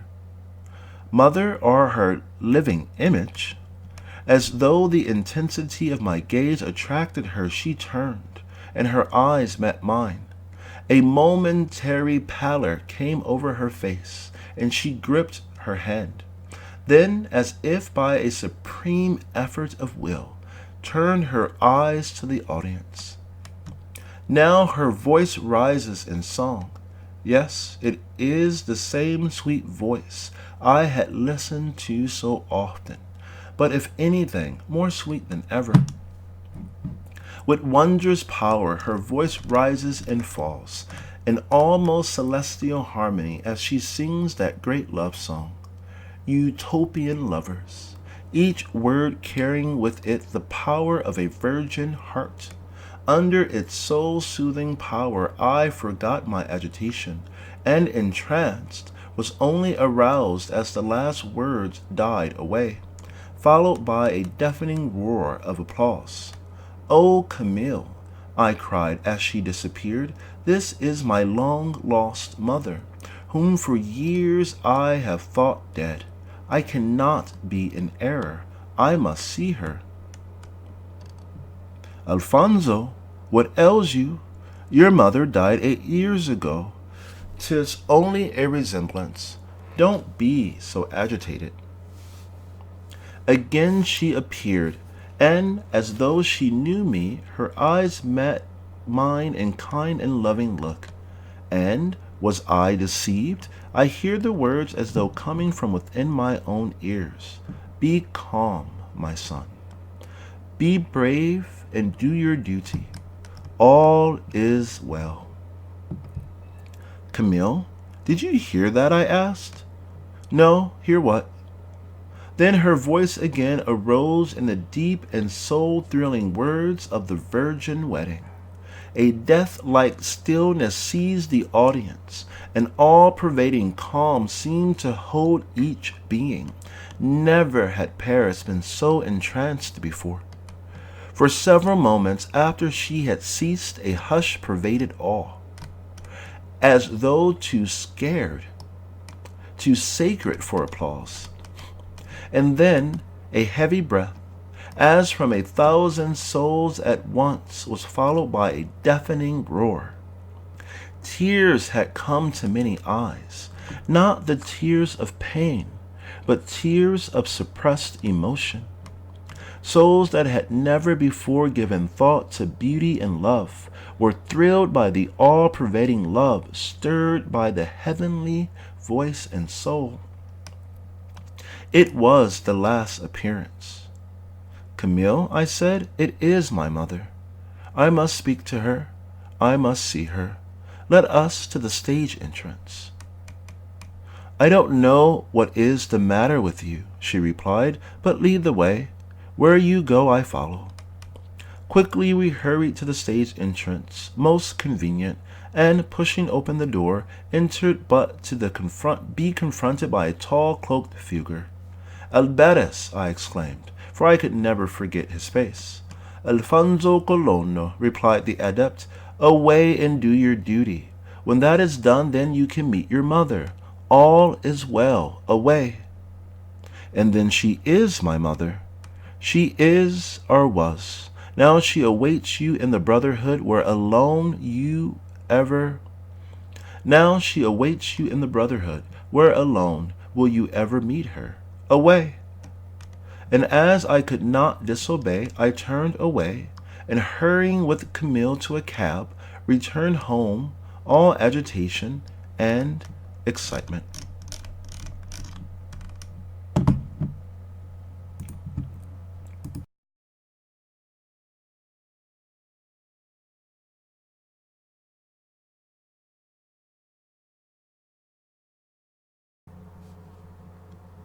Illuminati, Chapter 5. More Mystery. That night, sleep was a stranger to my agitated soul. Vainly did I try to control my restless and wondering mind, but all of no avail. What mystery surrounded me? Mother alive? What of Esmeralda? And this mysterious man, Albertus? She awaits me in the brotherhood?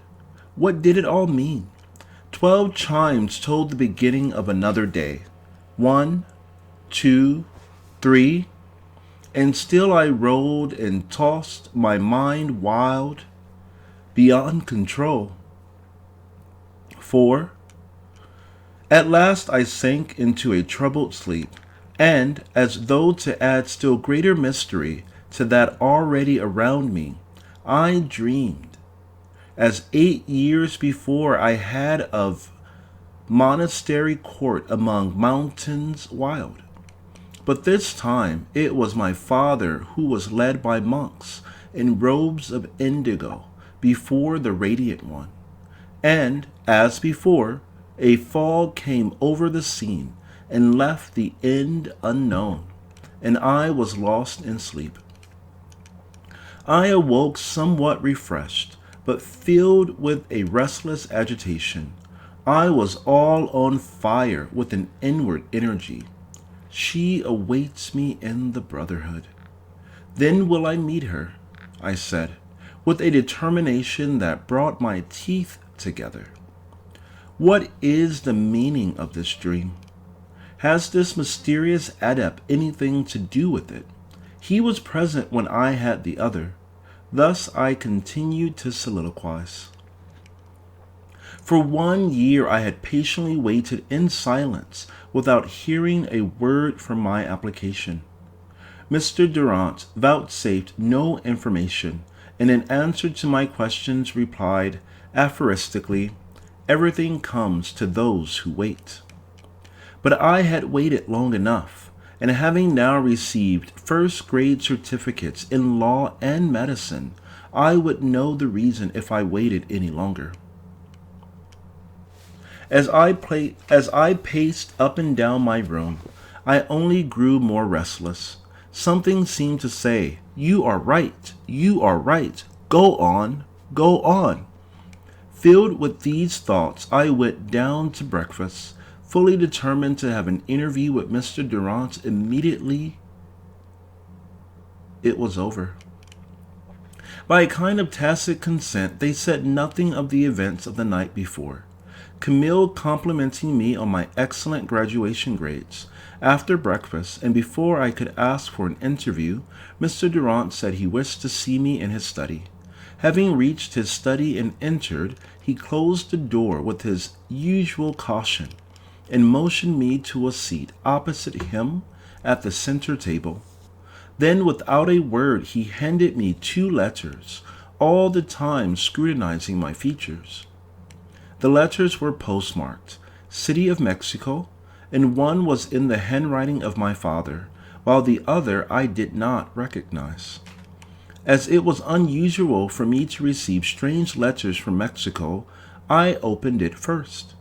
It contained a newspaper clipping, a bank certificate of deposit, and a written sheet which read as follows: City of Mexico, Mexico, August 15th, 18. Señor Alfonso Colono, Dear Sir, Your father, Ferdinand Colono, you will see from the enclosed clipping, has mysteriously disappeared. Where he has gone and what has come of him no one knows. The day before he disappeared, he sold his property for cash and deposited the proceeds, together with all other available assets, amounting in all to 500,000 francs with us, requesting that we transfer it to your credit in the Bank of France. In compliance with this request, we herewith send you a certificate of deposit for said amount, trusting everything will be found satisfactory and that your father will soon return. We respectfully solicit your business in this part of the world in the future. Respectfully, Carlos Sandal y Cia, bankers. Nervously, I took up the clipping and read: Mysterious disappearance. Don Ferdinand Colono, government physician and one of the most prominent men in Mexico, has mysteriously disappeared without any apparent cause, and without leaving a word of explanation, but evidently with forethought and premeditation, for on the day before the one on which he was last seen, he sold all his property and transferred everything he possessed to his son, now in Paris. Señor Colono was learned, wealthy, influential, and highly respected, and these facts, together with his almost universal popularity, would not lend us to suspect foul play.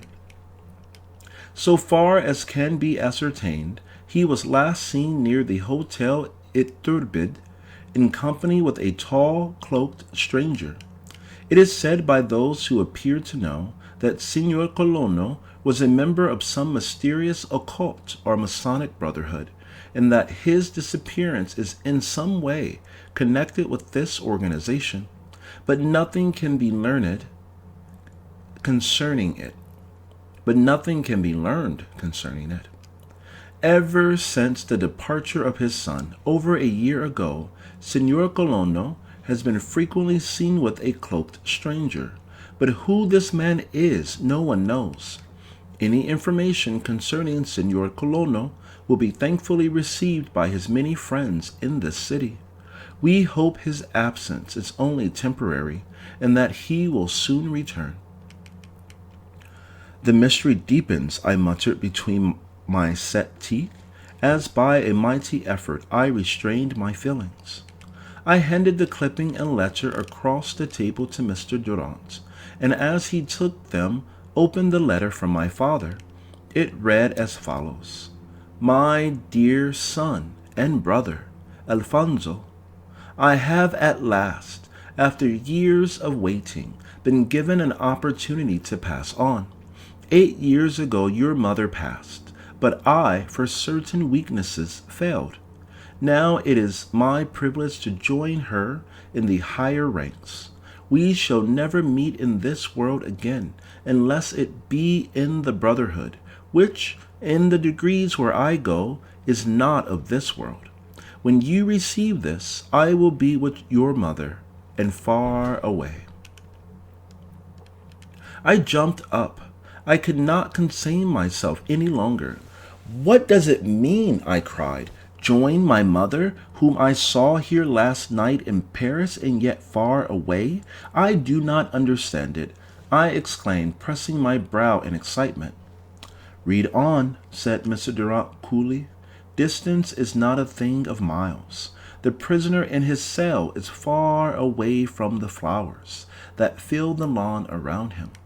That which seems farthest is, in reality, nearest. Surprised at seeing Mr. Durant thus cold and unsympathetic, in marked contrast to his usual nature, I took up the letter and continued. Remember the teachings of your youth, and work with all your energies for the higher life. Remember the unsatisfactory and delusive nature of all things earthly, and seek only the eternal. My son, I see dark clouds now hanging around you, but it is not necessary that it should be so. For if thou wouldest join the souls who love, thou must pass through trials, for it is only thus that strength is gained. The time will come, yea, even now is near, when uncertainty will wrap you in the gloom of night, and doubts and fears harass your soul. Then be patient, and rely upon the guide that never fails if thy motive be but pure. That is the Spirit self. When all forsake thee, and thou knowest not whom to trust, go to thyself. Fast, seek solitude and meditate. Then if thy soul is pure, the light will surely come. Trust those who would lead thee to the brotherhood. Show no fear. Suffer no delays, and we will meet again, brothers of that universal band whose members live in the eternal. Farewell, my son and brother. Though far away, ours and the Master's love surrounds thee. Farewell, thy father, brother, Ferdinand Colonna. Pyramid. As I finished the letter, all the tender memories of my loving parents rushed upon me. Tears welled in my eyes, and a deep sigh broke from my lips. But I had not seen Mr. Durant so cold before. He seemed cruelly unsympathetic and severe. Control yourself, he said. The wise restrain their feelings. I looked at him reproachfully, but his piercing black eyes never winced. When having read the letter which I handed him, he spoke as follows. Alfonso Colonna, son of Ferdinand Colonna, high initiate, if you would follow in the footsteps of your most exalted parents, you must master and control your feelings. For, cruel as it may seem, in the brotherhood into which you seek admission, joy and sorrow, pleasure and pain, happiness and misery are one. Where is your strength? He spoke with a coolness I had never heard before, and its tones goaded me to desperation. I bit my tongue, and with gritted teeth answered, I have all strength. I am controlled. I thought I detected a gleam of satisfaction in his eyes, but his face remained as impassive as a sphinx. Reaching into his inner pocket, he handed me another letter. There, he said, don't open that until you get to your room. I have done as you requested and had your application presented. That is, in all probability, your answer. What it contains I know not, but whether it be much or little, I now demand of you the most inviolable secrecy as to its contents, and everything you may hereafter learn that pertains to the brotherhood. You have it, I replied, with hands raised as if to swear. Very well, he answered. Take this as a memorandum. If you are accepted, they will want to know the day and hour of your birth. Your parents, knowing the great truths of esoteric astrology, preserved this information in a register kept for that purpose, and I there obtained it. He handed me a slip of paper on which was written, June 5th, 7:45 a.m. Leo. Now you can go. Maintain secrecy and consider yourself free to act without any explanation to us.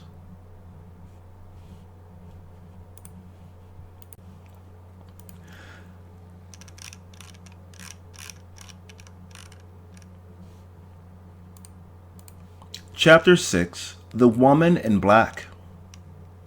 The manner of Mr. Durant had served to somewhat allay my agitation, and when I reached my room I drew the sealed letter from my pocket without delay. The envelope was made of linen and could not be torn, while the sealed portion on the back was covered with a wax stamp.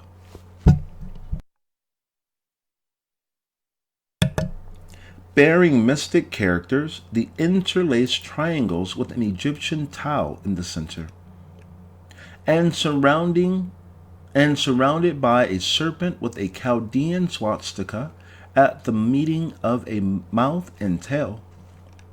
Breaking the seal, I drew forth the following notes, written in a small feminine hand. Sir, your application has been favorably reported. My carriage will call for you this afternoon. If you wish to proceed, accompany without question and bring this note with you. Madame Petrovna. The signature was written in a peculiar manner and was covered with a perforated, five-pointed star, as though to prevent alteration.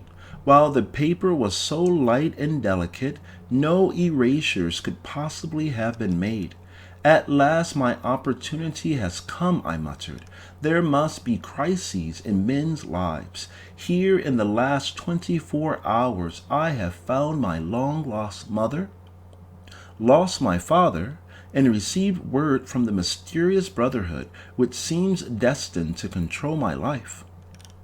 I reopened the letter from my father, and now for the first time the triangle which followed his signature attracted my attention.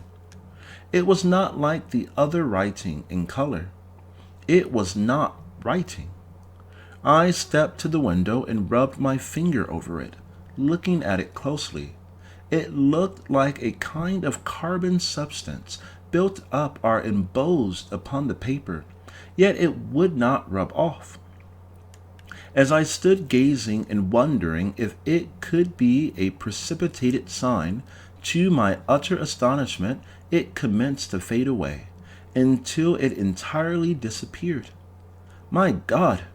Am I a victim of magic? I cried, as I started at the now blank space. Am I surrounded by powers invisible? Are they good or evil? Then I recalled what I had read in an occult book, that a man is surrounded by powers and influences corresponding to the thoughts he thinks. My thoughts are pure. My motives are unselfish, I said. Then it seemed as though an inner voice said, then you have not to fear, not to fear, not to fear. I placed the letters carefully away in my pocket and went down to the lawn to enjoy a morning walk, all the time filled with eager expectancy for the evening. I had not been walking long when Camille, seeing me, came down, and laughingly remarking that I was thinking too much, insisted that I take a drive with her. Thinking a little reaction would do me good and aid in preparing for the coming trials that I now pictured in my mind, I accepted her invitation, and we were soon flying along the beautiful boulevards and enjoying the fresh morning air of the great city of art. An hour later, having driven until our horses were a little warm, we stopped at the Louvre. Entering the great picture gallery, our attention was immediately attracted by a large crowd standing before a picture that had apparently only recently been placed on exhibition. As we approached, a tall, oriental-looking man with an orange-colored turban on his head left the crowd, and as he passed us, I heard him soliloquize, "Dangerous. The sacred truths must not be thus revealed. 'Tis rash." Turning to the picture, which was of exceptionally large size, the first thing that attracted my attention was the predominance of mystic symbols. It was entitled "The Dawn," and was signed by a combination of the 5 and 6-pointed stars. Fastened in the center at the top by a golden 5-pointed star, 2 magnificent curtains in red swept to the left and right. Then on the right was held back by a young man in all the beauty of Apollo, holding back the curtain with his left hand. In his right he held a golden wand made like a winged caduceus, while upon his forehead was a golden sign of Mercury. The figure on the left was a woman, a Venus in all her beauty. The golden sign of Venus on her forehead seemed to scintillate, and the winged globe, sky blue in color, that rested in her hand seemed a thing of life. The foreground in front of the curtain was black, and in the vapors of a smothering smoke were hosts of horrid creatures, overshadowing 3 groups representing war, pestilence, and famine. Back of the curtain all was filled with a golden light, and rich fields of beautiful cities, thronged with happy, joyous people, festooning, as on a holiday, stretched far away to the blue but snow-crowned mountains which formed the horizon. In this golden light, and occupying the center of the picture, were 5 figures whom I recognized as the 5 great religious teachers of the world: Zoroaster, Confucius, Buddha, Christ, and Muhammad. In the center, on a mighty lotus, sits the meditating Buddha. On his right leans forward Christ, radiant in loving beauty, to crown the sage with a wreath of lotus flowers. On his left, Muhammad, his sandaled foot upon a broken sword, and his Arab face lit up with a smile of love, reaches forward to crown the crowning Christ. Zoroaster and Confucius, one on the right and the other on the left, look smilingly on, and with rolls of parchment, which represent the law, point to the fields of happiness beyond. Over these 5 great teachers, and beheld with admiring looks by those who held the curtains, was a central figure, the wonder of the whole. Its meaning then I knew not, but even in my ignorance it had a power that made strange feelings in my soul. An oval sphere of misty vapor that seemed alive with motion and marvelously rendered in a sacred color. Within this sphere, like those around, 5-pointed and radiant with a gold light. Within this sphere, like those around, 5-pointed and radiant with a golden light, a star. Spellbound we gazed, our soul's mysterious powers interpreting, and became enraptured as in a mystic charm. We were suddenly aroused by voices, some speakers approaching in very earnest conversation. Turning, we saw the Oriental with the director and 4 distinguished-looking men. "Yes," said the apparent leader to the director, "the picture must be veiled at once, and it will be removed this evening. See to it, Monsieur." Monsieur. "Have it done without delay." The director immediately left. While the newcomers, the director immediately left, while the newcomers conversed in low tones. In a few moments, the director turned, accompanied by some aides carrying a large covering, which they immediately put over the magnificent picture, the men standing by until it was accomplished. As they turned away, I heard the leader say to the Oriental, or Orenator, yes, it was an unusual indiscretion on the part of Zero to place that here. A man with the most fragmentary knowledge would, with an hour's study, learn enough to be dangerous. Hereafter he must let us inspect such productions. Camille and I, both being connoisseurs, appreciated the work, but could not understand the action of the men in thus concealing it. As we left the gallery, she said the spokesman was General Carew, Secretary of War, and his companions were all prominent officials of the government.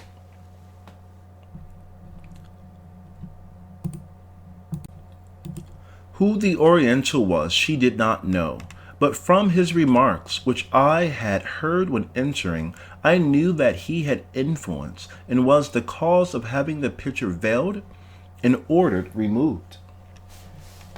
My study of symbols and recent experiences gave me an idea I could throw some light upon the subject, but remembering my pledges, I kept silent. It was now noon, and we returned home. The note had said this afternoon, at what hour I knew not, so thinking it was best to be ready at any time, immediately dinner was over, I repaired to my room. Now my thoughts returned to the picture gallery. Evidently the painter was a mystic. The symbols used plainly showed that fact. But who was Zero? I had never heard of him before, and in the last year I had made it my business to get acquainted with every reputable painter and artist in the city. And were the very powers of the government associated with this secret organization? Thus my thoughts continued to dwell upon the mysteries surrounding me until nearly 4 o'clock, when the hall boy brought up a card with the initials M.P. and said the sender was waiting for me in a carriage at the front gate. Proceeding to the gate, a cabman opened the carriage door, and as I entered, a woman moved over to give a seat beside her. She was dressed in black and was closely veiled, but as the carriage moved away, the pair of beautiful white hands that lay exposed upon her lap told me that she must be young. At the same time, an indescribable feeling of restfulness and ease came over me. And is Monsieur dissatisfied with the knowledge of the colleges that he seeks Madame Petrovna? Asked a sweet, musical voice that caused a thrill of pleasure to run through me. Yes, madame, I replied, inferring immediately that it was the madame herself whom I was talking to. The knowledge of the colleges is all very well so far as it goes, and as long as it is confined to the facts as they exist without explanation and without explanations. But their knowledge is only superficial and does not satisfy the mind that would know the true nature of things in themselves. Ah, and that same tingle of pleasure again went through me. Then Monsieur is of a philosophical turn of mind, is he?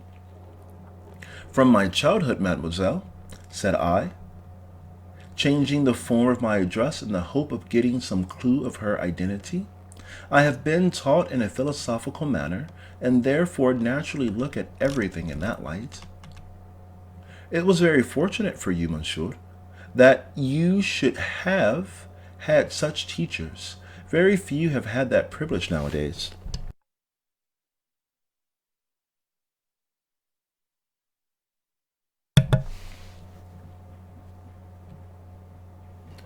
Thus, no clue to her identity was given as the conversation continued and the carriage rode rapidly along. But every word uttered by my unknown companion filled me, nevertheless, with a never before experienced feeling of pleasure, and I drank in each musical word as some delicious beverage.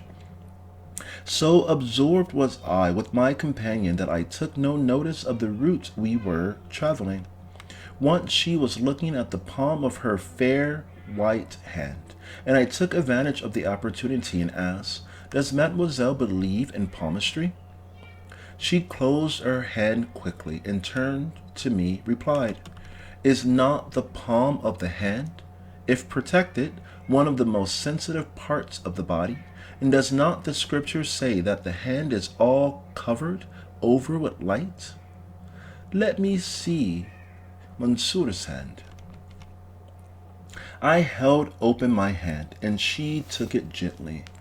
Oh, what means this great joy that steals around my heart?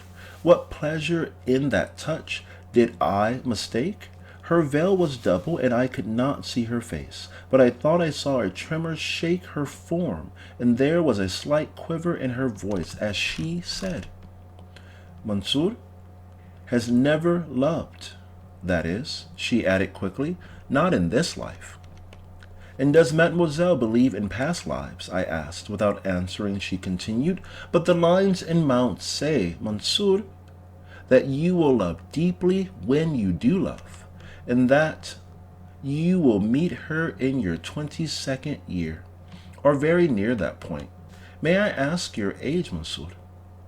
I am 22, I answered, with what was to me unusual warmth. And did a secret feeling make me wish that what she said was true? Just then, the carriage stopped, and as she dropped my hand, I looked out. We were in front of a granite arch, which marked the entrance to a palatial residence, situated in the middle of a large lawn, surrounded by a high iron fence with granite posts. Glancing up, a group of statuary surmounting the arch attracted my attention.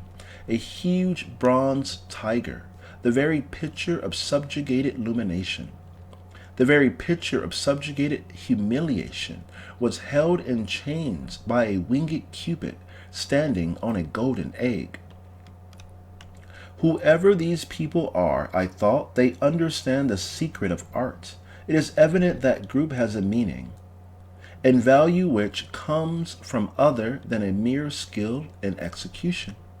My companion had noticed my admiring glances, and as the iron gates swung open, as by a secret order, and we passed through, she asked, I see you have an artist's eye. Do you understand the meaning? I might mistake. Will you explain? I answered. The group, with the egg, comprehends in its entirety a great deal. But to explain briefly, the tiger symbolizes man's animal or tiger nature, the beast which is subjugated and chained by love, which, according to the mystics, comes from a golden egg. There was a soul-stirring tenderness in her words as she thus answered, and for the first time in my life I felt the thrillings of a new-born love. Beautiful thought, I answered. If one can judge these people by their art, they must be pure and good. They are, she replied. We were now driving along the gravel road through the carefully kept lawn. The velvety sward, adorned with flowers and trees, reflected the rays of the afternoon sun and all of nature's beauty. Truly, I thought, if this is the way I am to be initiated, it is anything but that which I had thought. I had pictured terrible ordeals and blood-curdling tests, and here I had been met by a woman who, while I had never seen her face, I knew must be beautiful. And everything seemed bright and joyful.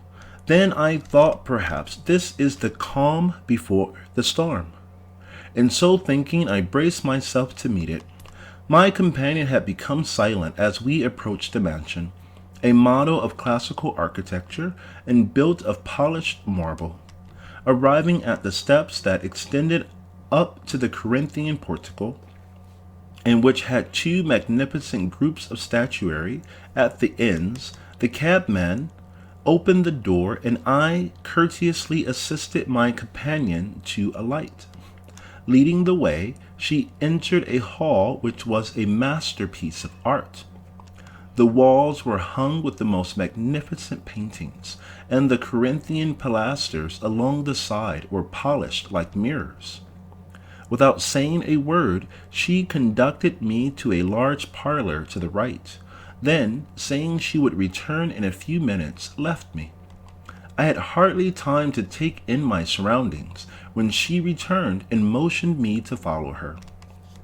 Along the hall and up a marble staircase we proceeded until we arrived in front of a door which she opened without knocking, and I, having entered at her motion, closed it behind me. I found myself in a room finished throughout in a light blue color. At a table draped around with blue silk, covered with mystic symbols, sat a heavily built woman of about 60. Her face was broad, and its wrinkles made it appear rather coarse at first glance, but I soon learned it was capable of almost instantaneous changes of expression. The eyes were the chief characteristics of the woman, and seemed to read the very soul. As I entered, she motioned me to a seat, and without saying a word, set her still blue eyes upon me, and kept them there for fully a minute, when she said, "You have a note?" I handed her the note I had received in the morning. She placed it in a drawer in the table and continued, "Your name, Colono?" "Yes, madame," I answered. "Well, young man, what do you come here for?" I thought her tone and manner of speech somewhat brusque, but answered, "To seek entrance into the brotherhood." "What are your motives?" she asked, her piercing eyes never leaving mine. "I desire knowledge. Knowledge is the end and aim of my life." "For what do you want this knowledge? Is it for any personal ends or selfish purposes?" "No selfish purposes prompts me," I answered. "It is an inborn desire within me. Ever since I was a child, I have longed to know the real meaning of things, and the mystery of life has had an irresistible fascination to my mind." "And you think there is a brotherhood that can assist you to this knowledge, do you?" "I know there must be those who know more than the world than the outside. I know there must be those who know more than the outside world concerning the essential nature of things."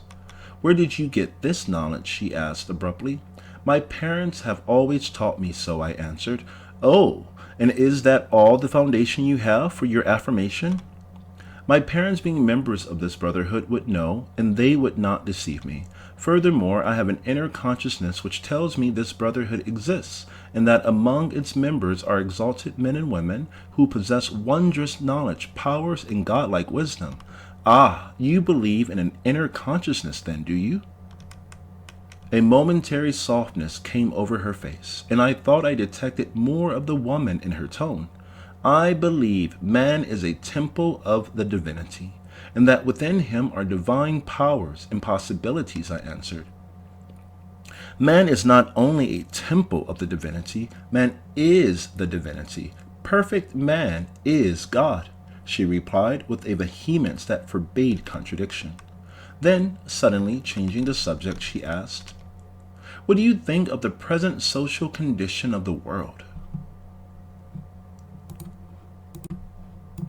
Now, while I had been raised in the midst of wealth and aristocracy, I was what some over-conservative people would call an extremist, and I answered accordingly.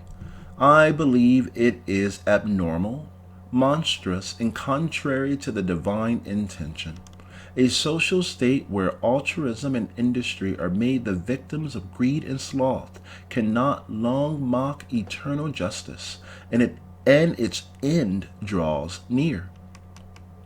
This strange woman, by the supreme power of will, controlled her features, but I could see from the brilliant light in her eyes that I had voiced her sentiment. "And how will it end?" she asked. "That depends on man. If in time the moral sentiment becomes sufficiently strong, the present lamentable condition of things will give place to something higher. But if this moral change is too long delayed, then like all civilizations of the past, we will sink into the chaos of an awful night." And then, from the shattered fragments of what is left, through years and centuries of toil and pain, build up again. The restless activity which always came over me in moments of great earnestness commenced to rise within. I could hardly sit still. It moved restlessly from side to side. And what would you do to aid mankind to avert this awful doom? Or have you any interest in the matter? Madam, I would do all within my power, but what can I do? I am but one little insignificant man, and look how much is to be done. You, as an isolated and separate man, can do little, but as an instrument of the infinite, much. I was about to reply when she again abruptly changed the conversation by asking, "Have you the exact hour and date of your birth?" Remembering the dates given by Mr. Durant, I answered accordingly. Without evincing any surprise at the exactness of my knowledge as to the hour, which is very seldom known, she wrote it down in a small book. Then opening a drawer, she drew forth and handed me a card saying, "Report at that address tomorrow morning at 9 o'clock. Keep the card for presentation and, without informing anyone, go alone. You are now excused." My veiled conductor was awaiting me in the hall. Without a word, she led me by a different route to the hall below, where another surprise awaited me. The side hall through which we were passing was covered with finely executed portrait paintings of men and women. All the great nationalities of the earth were represented: Hindu, Chinese, Turk, Greek, Egyptian, and all the modern nations of the West. And I was giving them a hurried glance, while passing along the hall, a cry broke from my lips as my eyes fell upon the life-size portraits of my father and mother, hanging side by side. Portraits not of youth, but of recent years. My companion, who was a little in advance, stopped, and as I fain would have lingered to question, suddenly motioned me to follow. Out through the marble portico to the carriage which was still waiting, we proceeded. The driver opened the door, and to my pleasure my companion entered with me. Not a word was spoken until we passed the arched gate, when she broke the silence by asking, "What did Monsieur utter the cry in the hallway? Did he recognize someone among the pictures?" "No one less than my father and mother," I replied. "Oh, mademoiselle, how did they come there, and so natural?"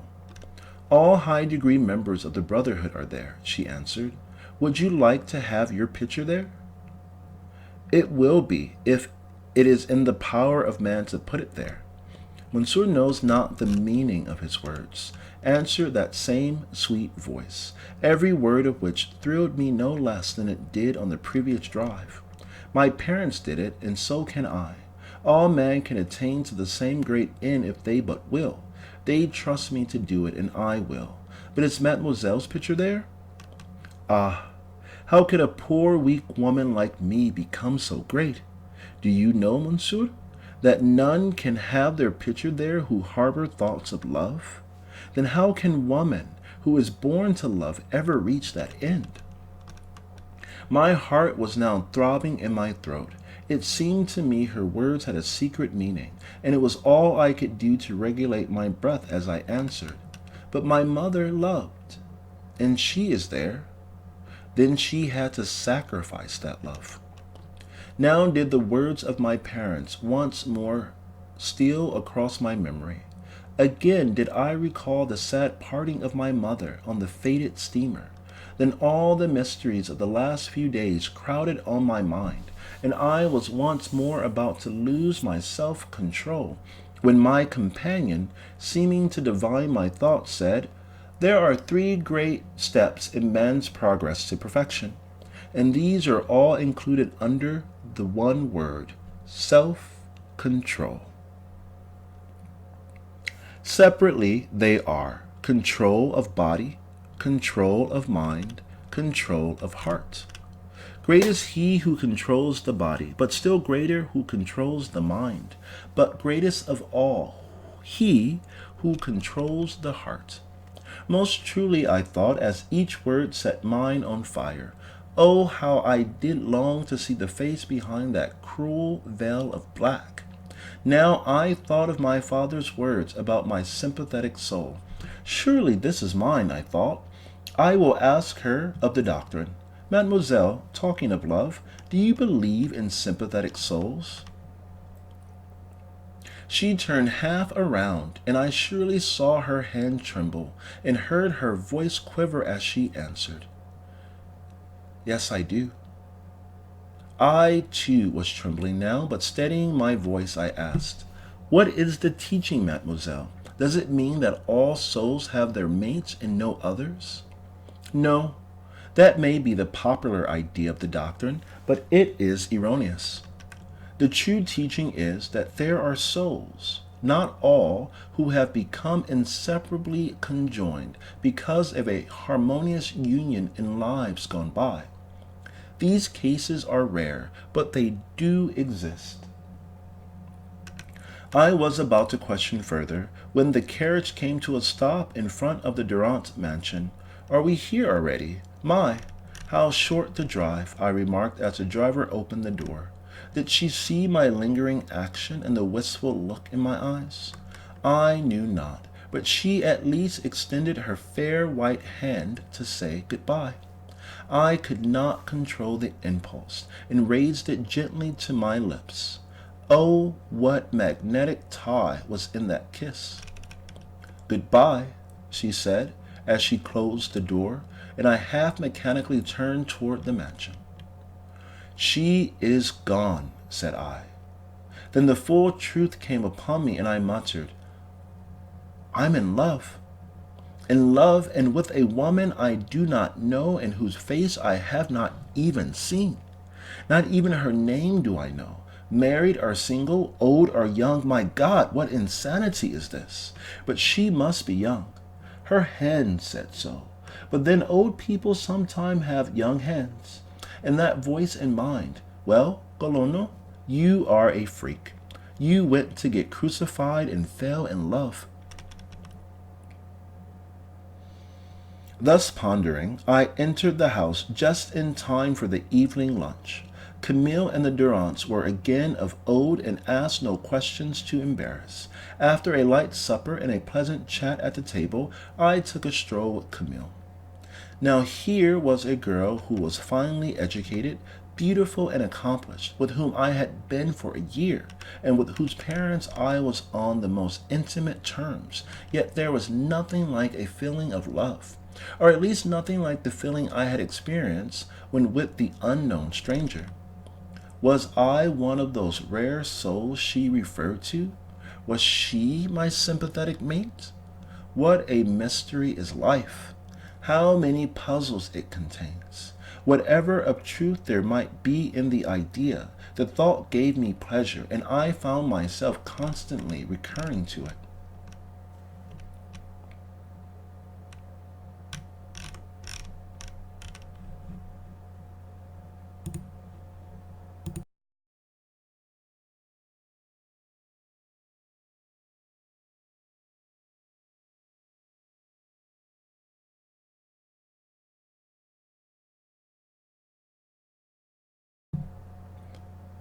Illuminati, Chapter 7.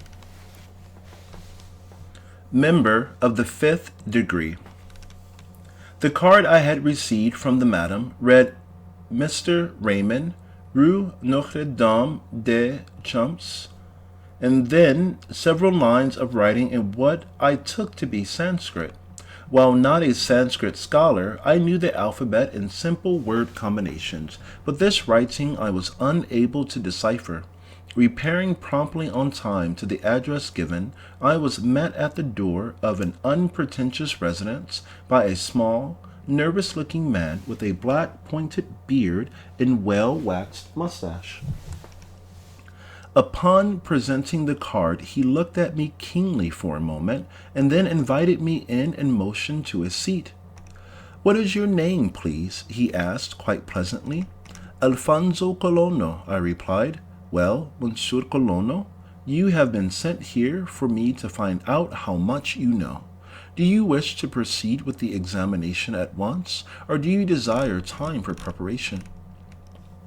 Although this was a little unexpected, I determined to lose no time and answered, If it is convenient for Monsieur, yes. No inconvenience, he replied. We will proceed at once. When a thing is to be done, it should be done. Come into this room. He led the way to an adjoining room which looked like a university condensed. On the walls were blackboards, maps, charts, and drawings, while globes, terrestrial and celestial, chemical appliances, and laboratory apparatus were on numerous tables. The work commenced at once, and for 7 days I was subjected to the most rigid and thorough examination upon every department of human knowledge, from the very elements to the highest studies of science and philosophy. The little man seemed to possess almost universal knowledge, and took everything in a systematic and orderly manner. On the afternoon of the 7th day, without a word or hint to let me know my standing, he gave me a card written in Sanskrit and told me to go to my home and await developments. Not a word of encouragement, not a sign of either commendation or otherwise. I returned home, thinking that I was as much as ever in the dark, and apparently making very slow progress. Another week passed, and still no information. On questioning Mr. Durant one day when I met him alone, he answered that he had done all he could, and that from thenceforth I must trust to the fates and rely upon myself alone. On that evening of the 14th day, I received a note through the mail, requesting me to call at the rooms of Mr. Raymond. I did so without delay. In fact, I was becoming slightly impatient.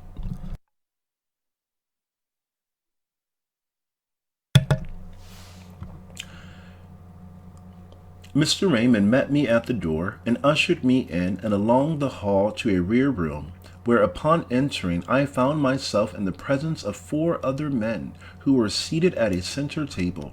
Each had his face entirely concealed by a black mask, sufficiently long to conceal whiskers.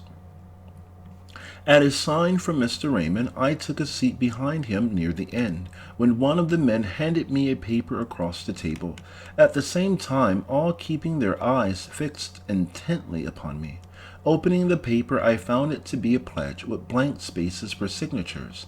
It read as follows: I, Alfonso Colono, son of Ferdinand and Nina Colono, do most solemnly swear and affirm, in the name of my parents and my sacred honor, and in the presence of my living soul and Almighty God, to maintain inviolable secrecy until death as regards all teachings and instructions that may be given me in the secret hermetic schools. And I likewise swear and affirm never to divulge or reveal anything concerning persons, things, or places which knowledge may come to me through connection with these schools. Will you sign that? Asked the man who had handed it. I will, with one qualification, I replied. And what is that? He asked. That my ideas of God may not be under that my ideas of God may not be misunderstood or misconstrued, I would have the words, the infinite and all-pervading Spirit, inserted after the word God. I do not believe in God as many men give meaning to that word. The 4 men looked at one another and then at Mr. Raymond. Very well, said the leader, we will insert the clause. He took the paper and made the insertion, handing it back when he had finished. Again reading the pledge, I signed. Then each of the 4 signed as witnesses and handed it to Mr. Raymond. As the latter signed, I noticed that each had put a different and peculiar mark after his signature. Now, Mr. Colono, said the spokesman, as he took the paper, you are an accepted member of the 5th degree of the 4th degree. The fourth degree has 7 subdegrees. You were born in the third sub and have for 8 years been unconsciously a member of the fourth. You pass to higher degrees as your growth in knowledge permits. Men are frequently members of the lower degrees when they know it not. Admission does not consist in the possession of a certificate, but in compliance with the rules. Those who obey the rules and lead the life are members, though they know it not. In this degree, the watchwords are study, patience, knowledge, and all advance depends upon the efforts of the student and the purity of the motive that prompts his desire for knowledge. At the start, know that all depends on you and on you alone. Ask no advice, but rely upon your inward strength. Now you are excused. Next Thursday night, there will be a masquerade ball at the residence of Mr. Quero. A party will call for you, and you will please attend. As he finished, he motioned toward the door. Ushered through the hall by Mr. Raymond, I departed wondering what possible connection there could be between a masquerade ball and a school of occultism. Then I recalled the name Quero. Quero. Why, that was the name of the Secretary of War who had ordered the removal of the picture from the Louvre.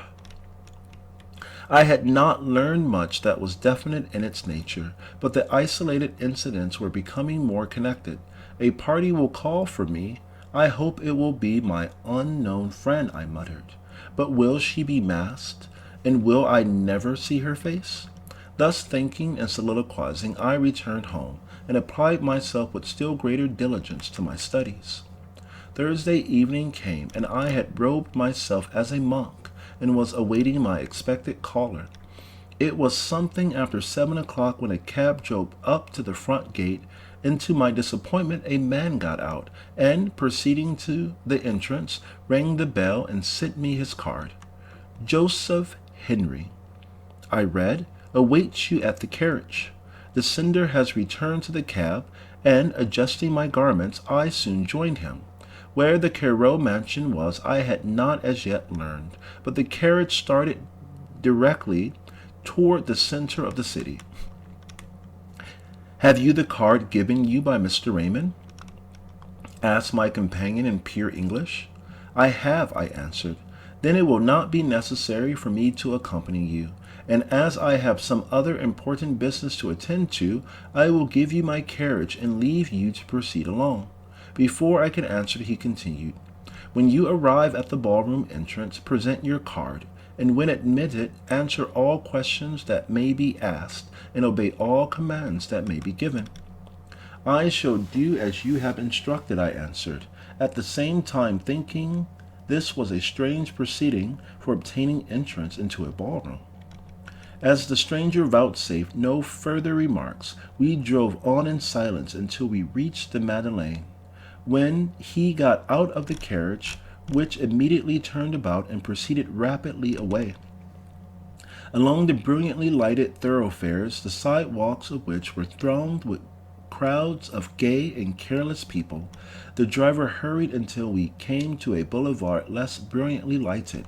We continued along this at a rapid pace for about 30 minutes when we drove up to a gate in front of a brilliantly lighted residence, some distance from the street. After a brief stop, we passed through and drove up to the front portico. As I got out of my carriage, a veiled woman in black left a cab just in front of mine.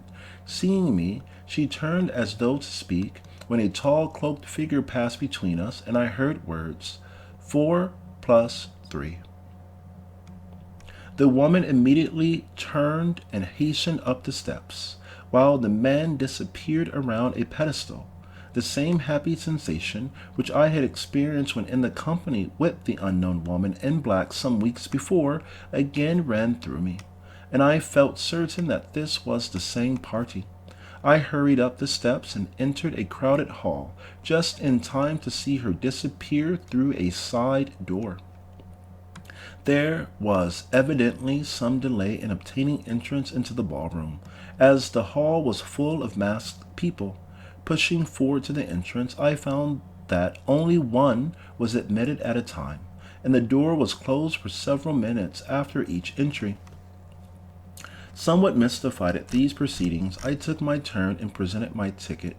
After a careful scrutiny by the masked doorkeeper, it was returned, and I was admitted, the door closing behind me. A blank wall was in front, but turning down a narrow passage to the right, I found myself in a small, square room filled with a green light from a chandelier in the center, and containing two occupants. At a table at my right sat an aged patriarch whose long white hair, beard, and shaggy eyebrows gave him indeed a venerable appearance. At my left, at another table, sat a black-robed woman whose youthful features were only partly concealed by a black mask across the eyes, which, black and piercing, sparkled like coals of fire. "Your name?" asked the patriarch. "Alfonso Colono," I answered. "Are you sworn?" asked the low, penetrating voice of the woman. "I am," I answered. "Let us see your card." I handed it to the woman, who, after examination, returned it with a bow and motion for me to also hand it to the patriarch. Bowing affirmatively to the woman, he returned it and asked, "Your place and date of birth?" "Paris, June the 5th, 18. "The hour?" 7:45 a.m., I answered. "Pass to the left," said the woman, who had taken down each answer. As though by some secret signal, a door opened at the left, and passing through I found myself with another masked man in a room corresponding to the first. "Brother," said the man, motioning me to a seat, "all these preliminaries which you have gone through may seem strangely out of place on an occasion like this, and I will therefore explain. Those who participate in this ball are our chosen sons and daughters, the flowers of all lands. It is but right that we should protect them from the wolves who, under the polish of a smooth exterior, desecrate and soil. The lives they lead make them extremely sensitive to every evil thought and influence, and we must therefore exercise great care. Brother, it is your privilege this night to associate with the world's purest and most perfect men and women.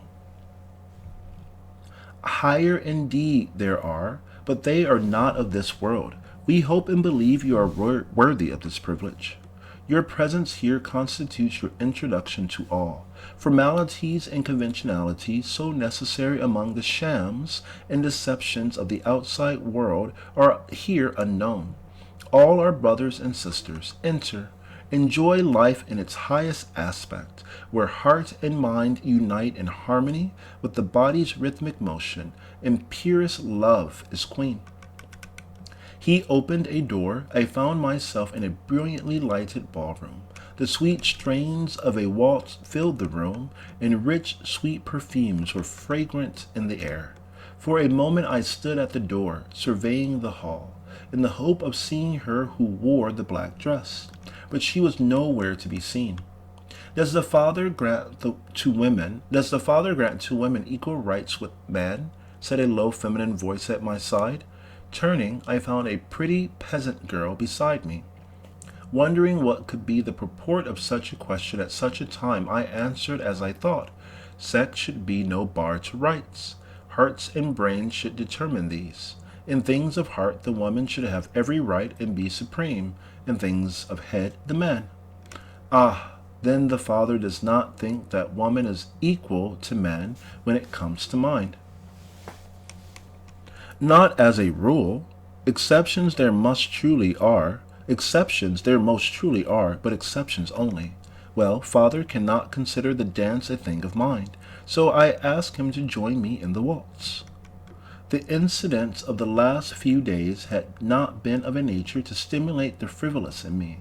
The sudden appearance of my mother and disappearance of my father, together with my examination and studies, had made me of a very serious turn of mind. but I could not refuse. So we were soon gliding over the waxed floor in the swaying movement of the dance. Get any body of people to do the same thing at the same time, no matter how simple or insignificant it may be in itself, and you unite them, as it were, in a common unity. I soon felt myself as a part of the assembly, and forgot my cares and worries in the pleasure imbibed from these free, gay hearts. My companion was a graceful dancer, and hung like a fairy on my arm. The feeling that filled me was not, however, like the heart-thrilling sensations that had been caused by the woman in black. But in the pleasure of the moment she was forgotten. The waltz ended, and once more I was my individual self. Serious thoughts again stole on my mind, and recalling that I was a monk, I determined to take advantage of the character. What if the bishop of your diocese had seen you just now, gay monk? Where would be your charge? Questioned my fair companion with a merry laugh. Father, forgive me. I will never do it again, I solemnly replied. Oh, that I should for one moment have allowed a beautiful woman to tempt me thus. Another case, my father, of Adam and Eve, and the weakness of poor man, said my gay companion with a mocking laugh. Yes, the devil subtly tempts us under the guise of beauty. I answered, preserving my character with all its dignity. But, my father, where would Adam's children be today had it not been thus? Poor imbeciles, blind fools, without mind or sense, innocent but devoid of knowledge. Blessed be Eve, who tempted man to eat of the tree which bringeth wisdom, said my hitherto simple peasant girl, becoming serious. With subtle sophistries thou triest to defend thy erring mother. Beware of heresy, my child. Heresy? Do not the scriptures themselves so say? Did she not tempt him to eat of the tree that bringeth a knowledge of good and evil, and makes men as gods? Who can criticize so high and noble an aspiration? Child, confess thy sins before God's wrath shall damn thee, I said, wondering if all here were like her. God has no wrath. The scriptures say that God is love. Child, who taught thee thus to misconstrue the sacred words of Scripture? Misconstrue? For 2,000 years monks like thee, with biased minds, have perverted truth and filled men's minds with errors. And dost thou now thus question me? Her eyes sparkled with the fire of enthusiasm and indignation. Evidently her whole soul was in the argument. Things were getting interesting. I was about to be cornered, but I must maintain my part, so I answered. For this men are themselves to blame, not us. We veil in forms and under symbols the sacred truths, and men, not using reason, take the shell and lose the kernel. Feed on husk and see not the corn. But why not teach the plain, pure truth? Why thus deceive by forms? It must be so. To cast our pearls before swine, to trample under feet, would be but waste and loss of time, and woefully indiscreet. Ah, does the Father hint at occultism in the Church of Rome? Hush! Talk not so loud, the walls have ears. What knowest thou of occultism? A thumb's length, she answered quickly and mystically, and as I answered not, she looked surprised. Evidently I was caught. There were passwords here. Ah, I comprehend, she said. Come with me, and I will show you what we know. Now, deeply interested, and wondering what was next, I followed. I now noticed that a series of doors lined the hall on each side, leading the way across to the left. She knocked upon one of these 4 times. It was immediately opened, and we entered. The sides of the room were surrounded by shelves full of books, and the green walls had a frieze of mystic symbols. At a number of tables were groups of men and women apparently engaged in study. These groups were invariably 6 in number, with a seventh who was evidently a teacher.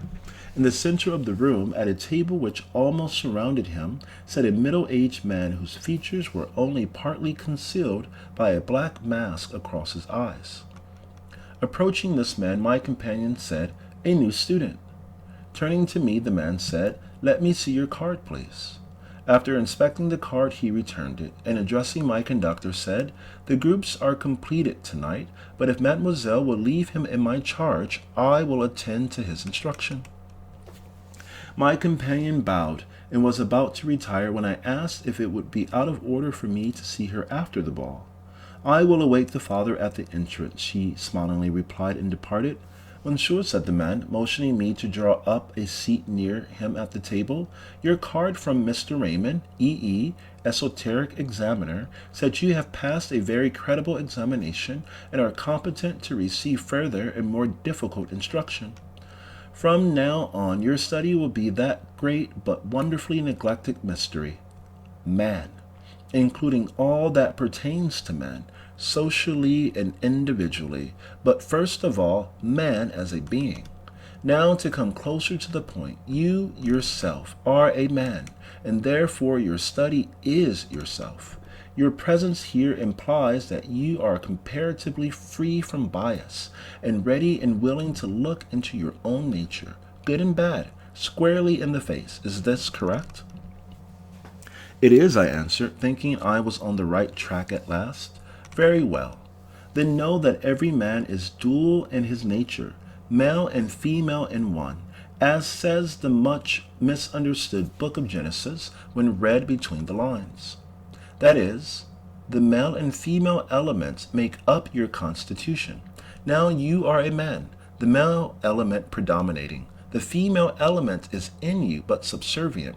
The first thing for you to do, the first great step in all occult initiations, is to bring these two elements into a state of equilibrium. Man must be conjoined with woman. Mind must be conjoined with heart.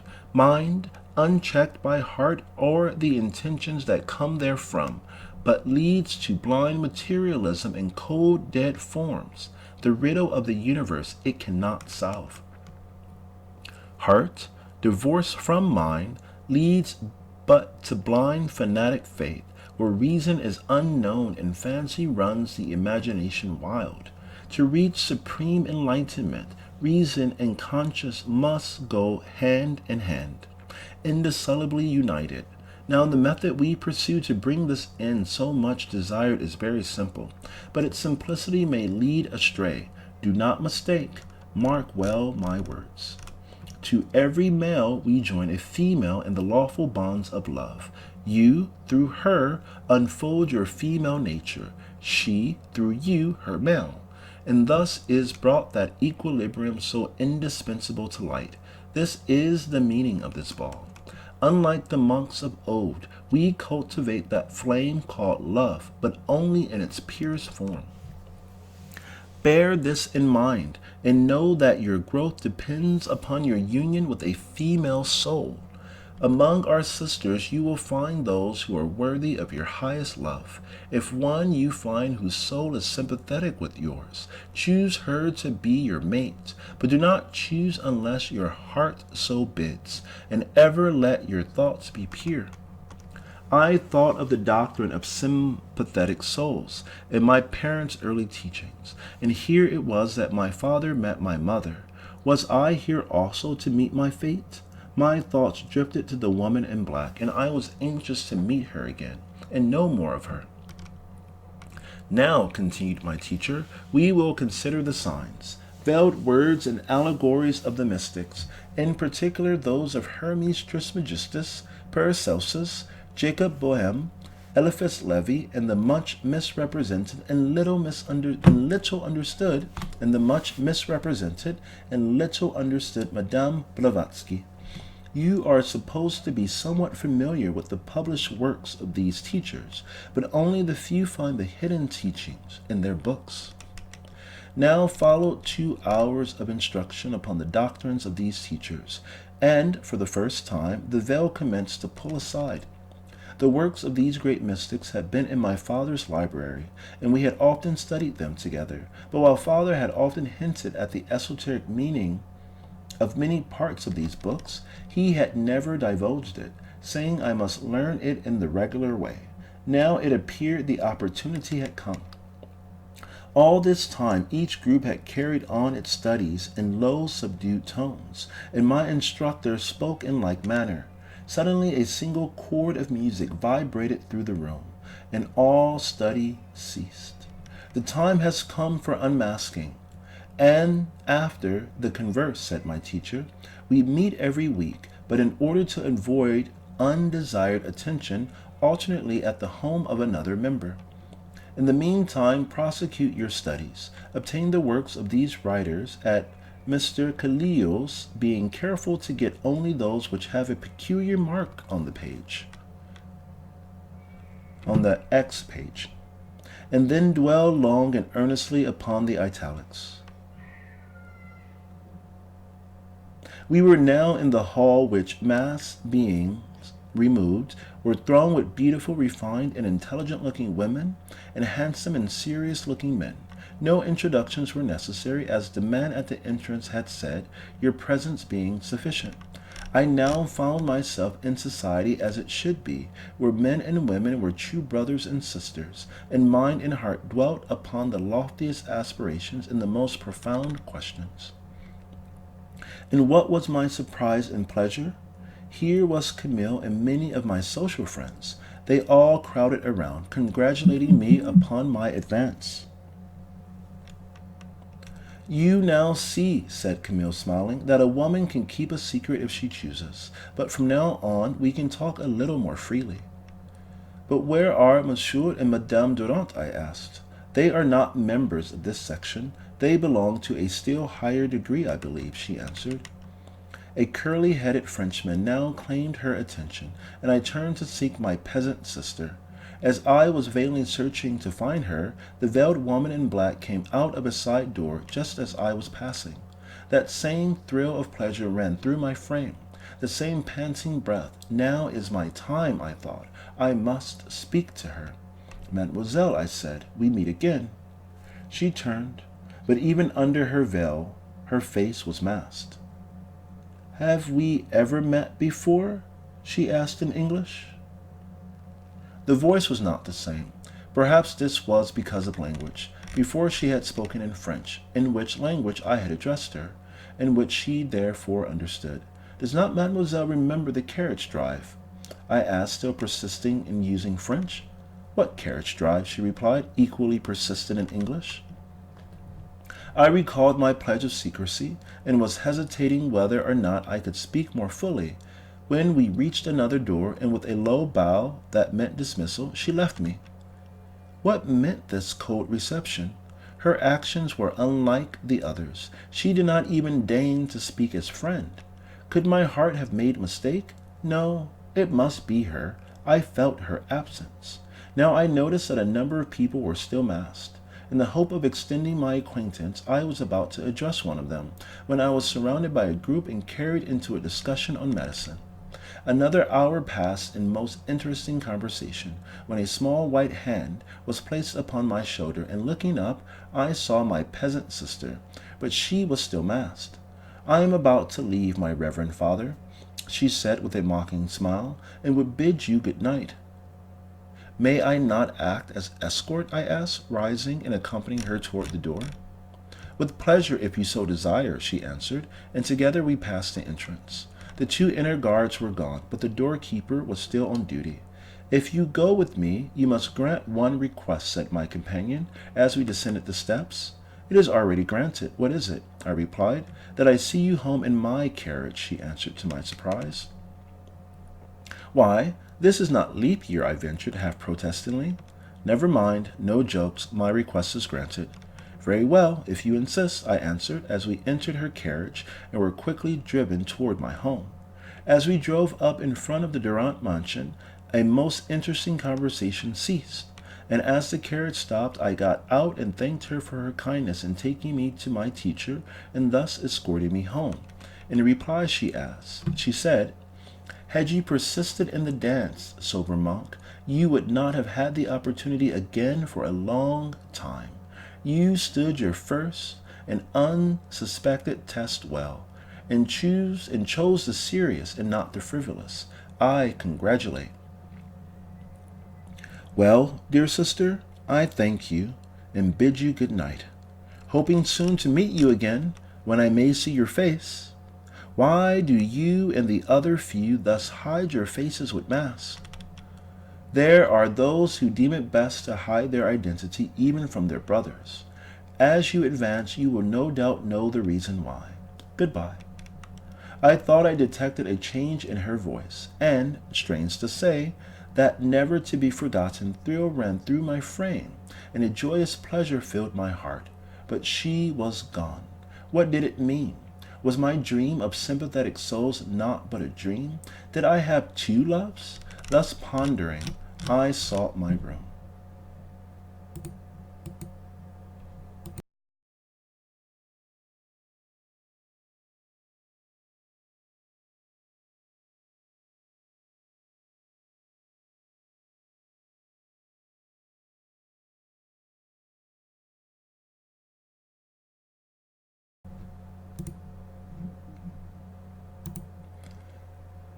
Lumen, Chapter 8.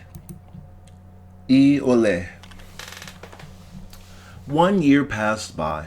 52 lessons had been taken. Every week, under the cloak of a masquerade ball, we met together for mutual study and improvement. Camille and I were still great friends, brother and sister.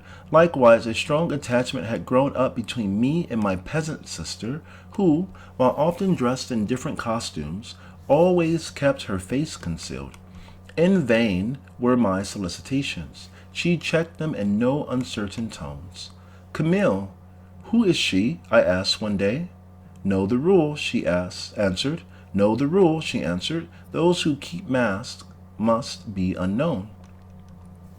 The veiled woman, who never dressed in anything but black, was a greater mystery than ever, more so than my peasant sister. For a while the latter concealed her identity. She was my best companion. The woman in black, however, seldom gave me an opportunity for conversation. But she did, strange though it may seem, but when she did, strange though it may seem, I was the happiest of men. I had become after the first night a member of a student group, and the peasant girl was my sister student. I made rapid progress, for, as my teacher had said, my preparatory training had been the best. The blanks and gaps of materialistic science were filling up, and its superficialities and guesswork becoming every day more exposed. But this increasing knowledge only made plainer and more evident certain missing links upon which I questioned and pondered in vain. The main teacher who had given me my first instructions gave a lecture at the opening of each session. These lectures were pregnant with significant hints upon which he refused to answer all questions, telling us to think and work it out. When upon one occasion I showed signs of dissent, he said, "Knowledge is not to be communicated, but evolved.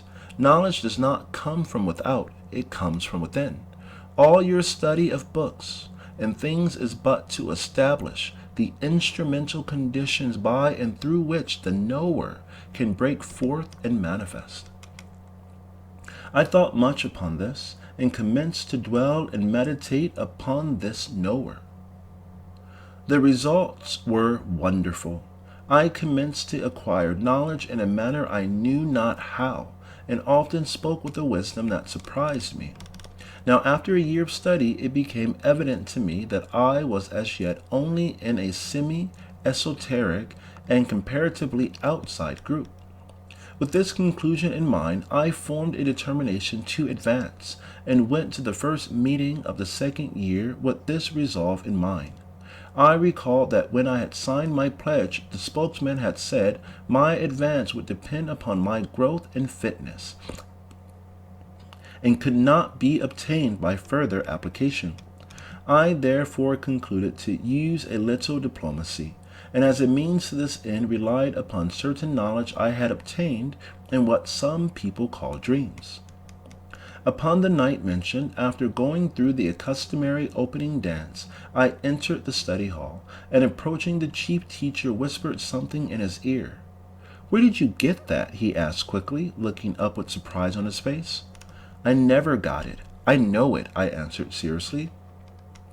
"Well, don't communicate that here," he said, and without another word he took a book from his pocket, and drawing forth a card wrote some mysterious characters upon it. Then handing it to me, he said, "On next meeting night, present that card to the right-hand inner guard. Now proceed with your studies and say nothing." It was the 54th night, and I entered and handed my card to the veiled woman at the right. She took the card and, having read it, motioned me to hand it to the patriarch on the left. After careful scrutiny, he nodded as an affirmation and, as I received the card back, made a sign to the woman who said, "Enter at the right and await our coming." Hitherto, I had always turned to the left. But as she spoke, a concealed door opened near her, and I passed through into a small room, finished in pure white. I took a seat upon a white divan, and waited some time when the patriarch and woman entered. "Brother," said the woman, taking a seat in front of me, while the patriarch seated himself at a table nearby, "your presence before us demands that you give us your unqualified confidence. The esoteric examiner tells us you have information which belongs only to members of the sixth sub. Where did you get it?" "By meditation and inward concentration upon the spirit," I answered, almost before I thought, and was then surprised at my answer. They looked at one another, and the patriarch drew nearer. "Don't you know that such practice is dangerous to those who are unprepared?" questioned the patriarch in very serious tones. "In my unselfish desire for knowledge, I deem myself prepared," I answered. "Is your life pure and free from taint? Are you free from even a shadow of selfish ambition?" he again questioned. "My life is pure. From childhood it has been thus," I replied. "Why do you seek knowledge?" "Because it is the soul's true nature so to seek," I answered. "Will you ever use your knowledge for evil purposes or selfish ends?" "I will not. The self is dead." As I said this, I was startled at the intensity of my answer. My companions looked at each other, and the patriarch continued, "If this knowledge brings you power, how will you use it?" "For my fellow men and truth," I answered, as an inspiration grew upon me. "Not otherwise, nor indiscreetly. Only for the good and with certainty of right, not otherwise. Have you learned the power? And do you possess self-control?" "I think I have," I answered, and I thought of the woman in black. "Your words imply a doubt. Where is your weakness?" "I would not be too positive. There may be conditions under which I might lose control of heart, although I have been sorely tried." I was thinking of my parents and the possibility of love. As though she divined my thoughts, the woman asked, "Have you ever loved?" "As child for parent, yes. As brother for sister, yes. As—" and I hesitated. "And not as lovers?" asked the woman. I am in doubt. The word to me has uncertain meaning, but I must confess, an unknown sister here affects me strangely. Who is she? I know not. She is always dressed in black and never is unmasked. The two looked at one another, and the conversation was abruptly changed by the patriarch, who asked, "How did you learn that man is 7 minus 2?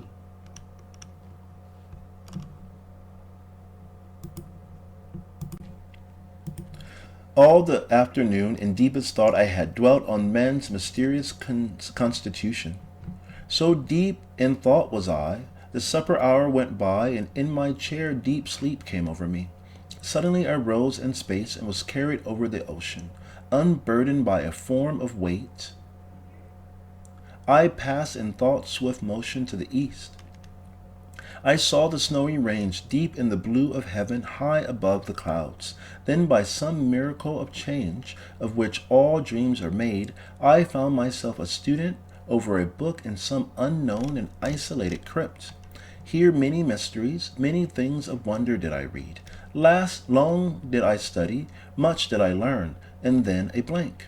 Oh, that I could recall this knowledge! But when once more I awoke, not but this one fact, and the memory of the dream remained.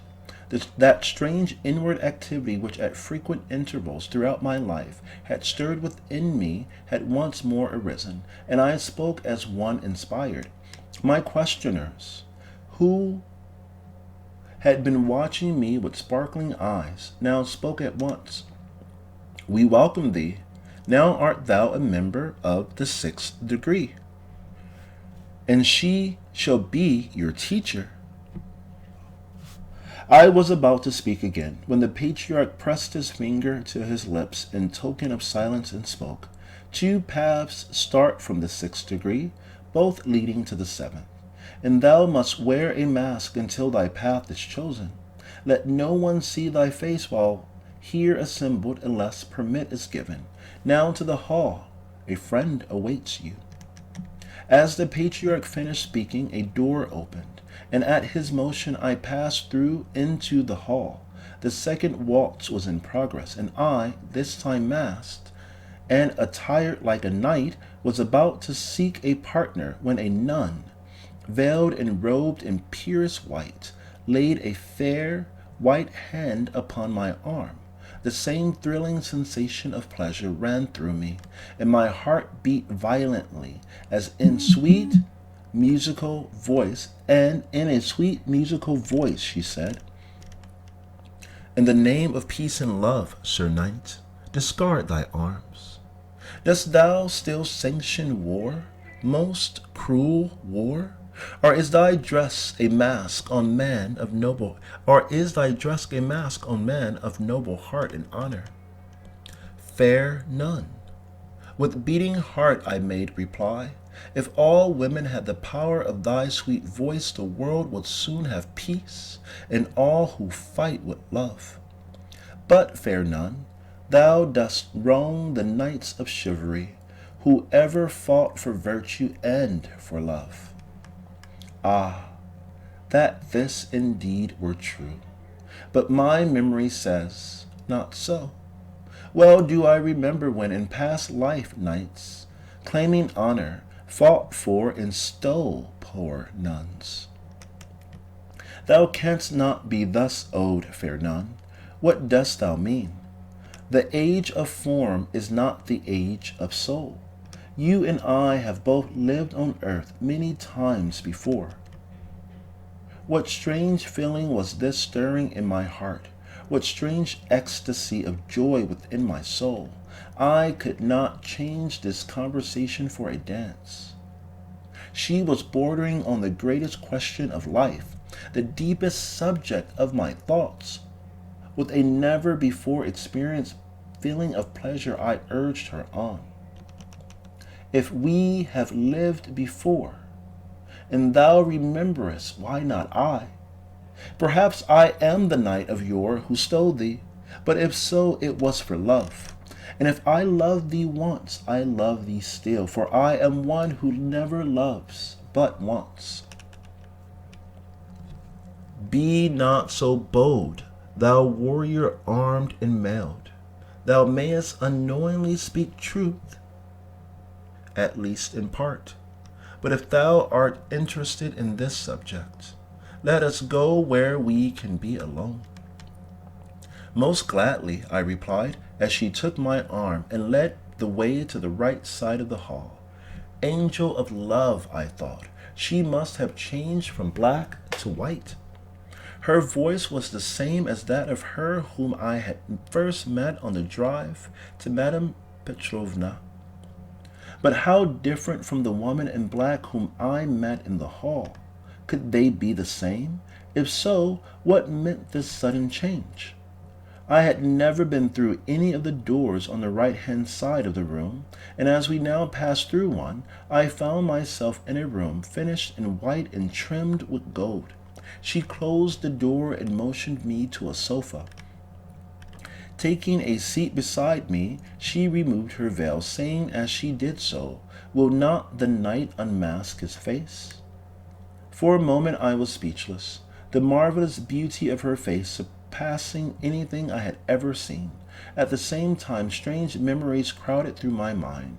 Where had I seen that face before? Large brown eyes filled with a light of love, windows truly of a mighty soul, long, regular lashes, shapely brows, and a mouth of exquisite form. A face of pearl white with a healthy tint of rose upon the cheeks, but, above all, her facial expression, which made her a perfect picture of divine beauty. No wonder she wore a mask to avoid attention. No one could see that face without a pause. Without dropping her wondrous eyes, and apparently unconscious of my admiration, she repeated her request. Only a short time before I had been warned by the patriarch not to show my face, and, recalling my pledge, I with hesitancy replied, "I am pledged to remain masked."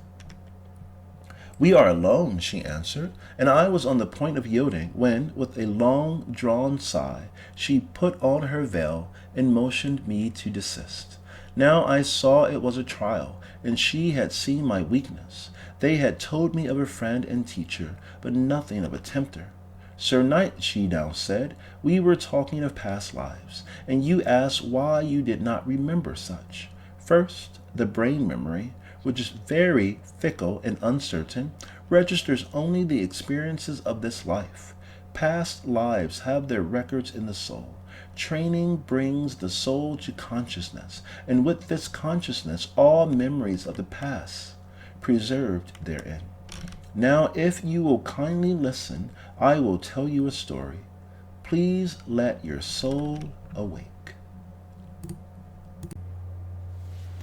Again she removed her veil, and, taking a seat directly in front of me, looked me fixedly in the eyes, and continued in a low, musical voice,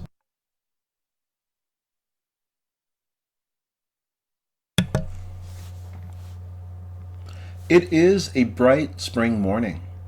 A light breeze is carrying golden-colored clouds across the azure blue of heaven.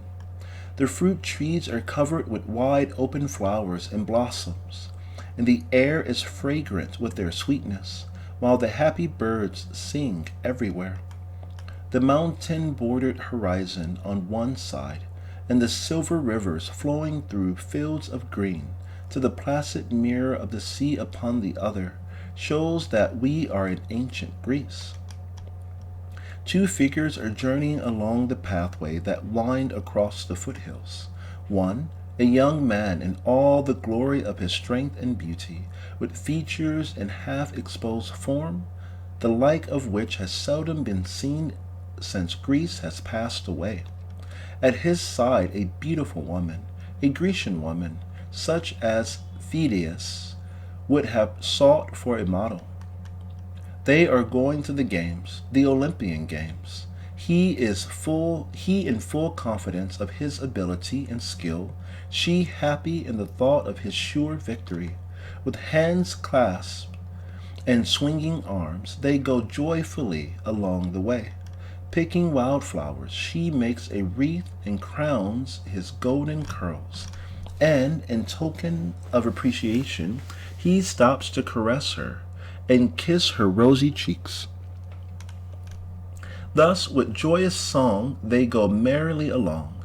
It seems that the gods, nature, and man have united for once in love and peace. But now a courier rushing up behind overtakes them. "Xerxes is coming.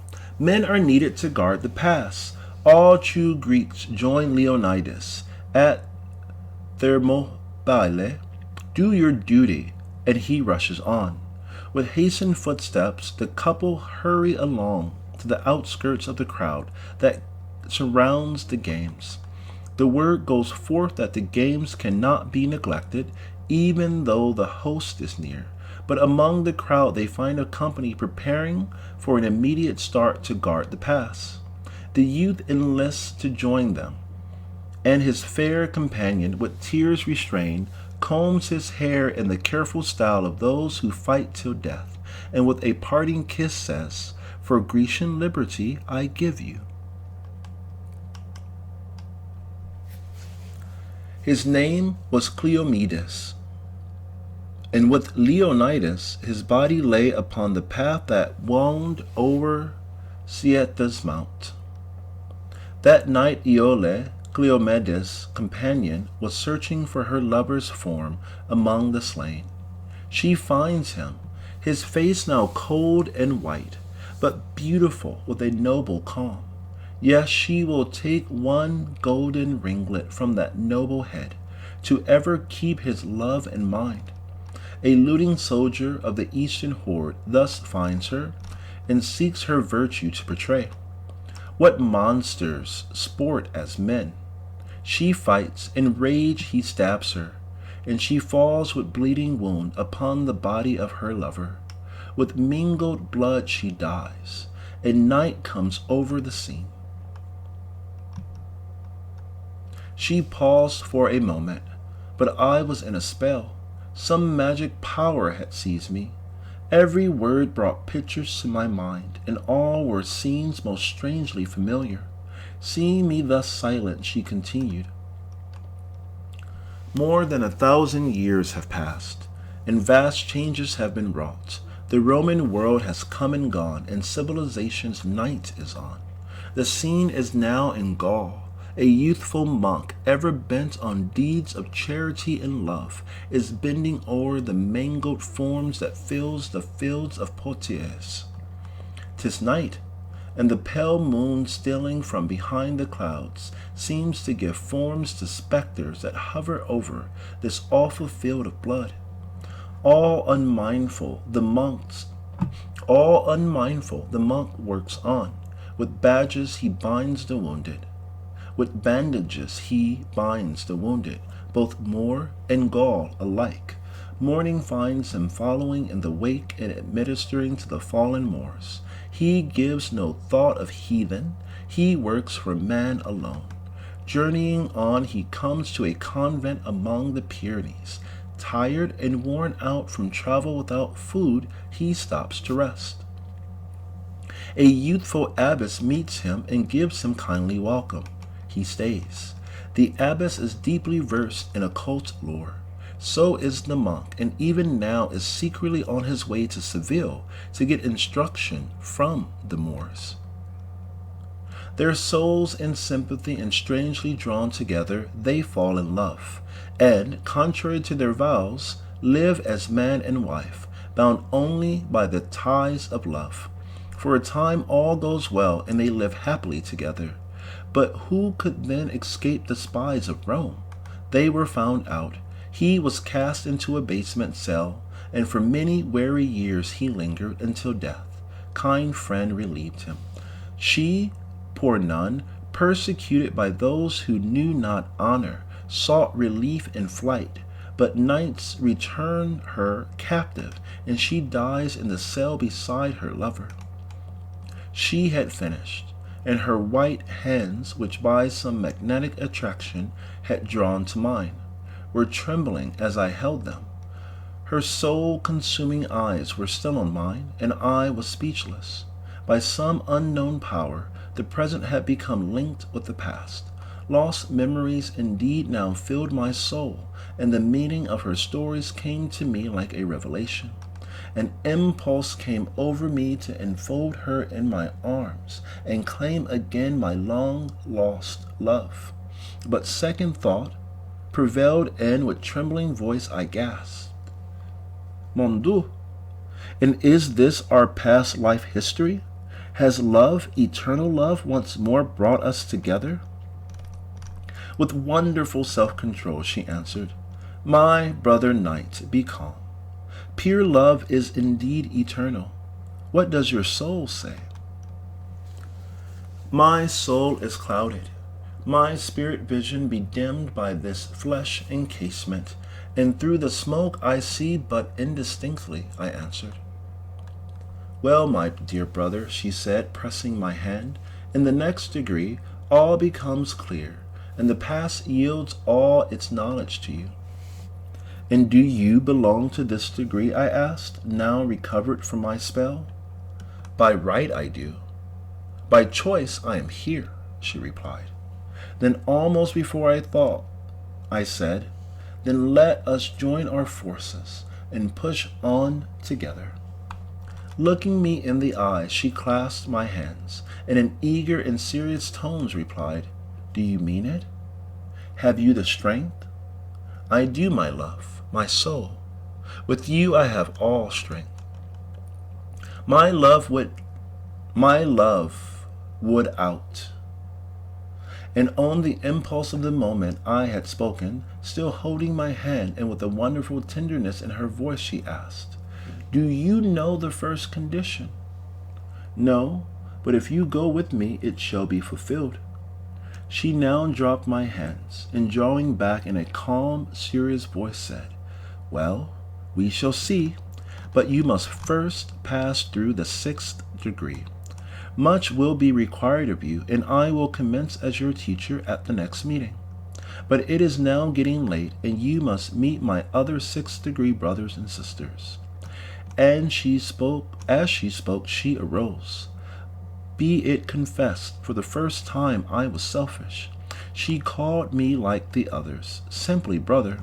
I wished for, and thought our past relations entitled me to a dearer term. Be a night now, she said, and as we again entered the hall. The study hours had passed some time, and the hall was alive with the informal group conversations which always followed. I looked around for my peasant girl, but of course only as a matter of interest. Whom do you seek? Asked my companion, noticing my glances. A peasant sister who has been kind to me, I replied. The peasant has become a nun, she replied, in the voice that my peasant sister had made so familiar to my ears. In astonishment, I looked at her. What? I exclaimed. You and she the same? The same, yet not the same. I played a part, and evidently with success, she answered. And where is the black-veiled nun? I asked, wondering if she too had played her part. Black is a somber color, and partakes of earth. She must have been in mourning. I hope she mourns no more, she replied in tender and what I thought significant terms. And have we sadness and mourners ever here? I asked. Ah, yes, my brother. Is there a place on earth where sorrow does not find its way? All bound to earth have sorrow, more or less, and there are some who are by right above the earth, who, for a lingering brother, still tarry. But, brother, you have learned enough tonight, and I am to be your teacher. We still have many nights to learn together. Now let us meet our friends. My companion and my mask seemed to bring me closer to the others who were masked, and who heretofore been somewhat distant. We all assume new names here, said my companion, as we approached a group of masked brothers and sisters. My name is Iole, and I suggest you take Cleomedes. Will you? Since what you have told me, none could be more agreeable, my dear sister, if such I must still call you. And as I take the name, so will I ever cherish in my memory the glimpse you have given me of ancient Greece. As I spoke, I pressed her hand, and she returned the pressure. A gypsy girl leaning upon the arm of a stalwart Turk now attracted my attention. Let me make you acquainted with a subject of the Sultan, said Iole as they approached. El-Arab, this is Cleomedes, she said, addressing the Turk, and as he answered and bowed with an oriental salam, she continued, and this is Rahula Cleomedes. As I took the small gypsy hand, unusually white for one of her tribe, a strange agitation seized me, and I noticed that she trembled and seemed likewise agitated. She bowed in silence to my address and drew her shawl more closely around her neck and head. Somewhat surprised at this unusual silence, I was eyeing her more closely than I should, perhaps, when Iole called me away to another group. Thus time passed until the hour for adjournment arrived. And will the nun permit a knight to escort her to her convent? I asked as we approached the entrance. Believing you, Sir Knight, to be unlike the knights of old, I accept your company with pleasure. We passed the entrance. No one but the outer doorkeeper was on duty. You must take my carriage. No others are allowed within the convent grounds, said my companion. It seems the ladies run things here, but if you so request, I must, I answered. The carriage rolled rapidly away, I sitting close beside my companion, but some restraining power repelled any further demonstration of affection.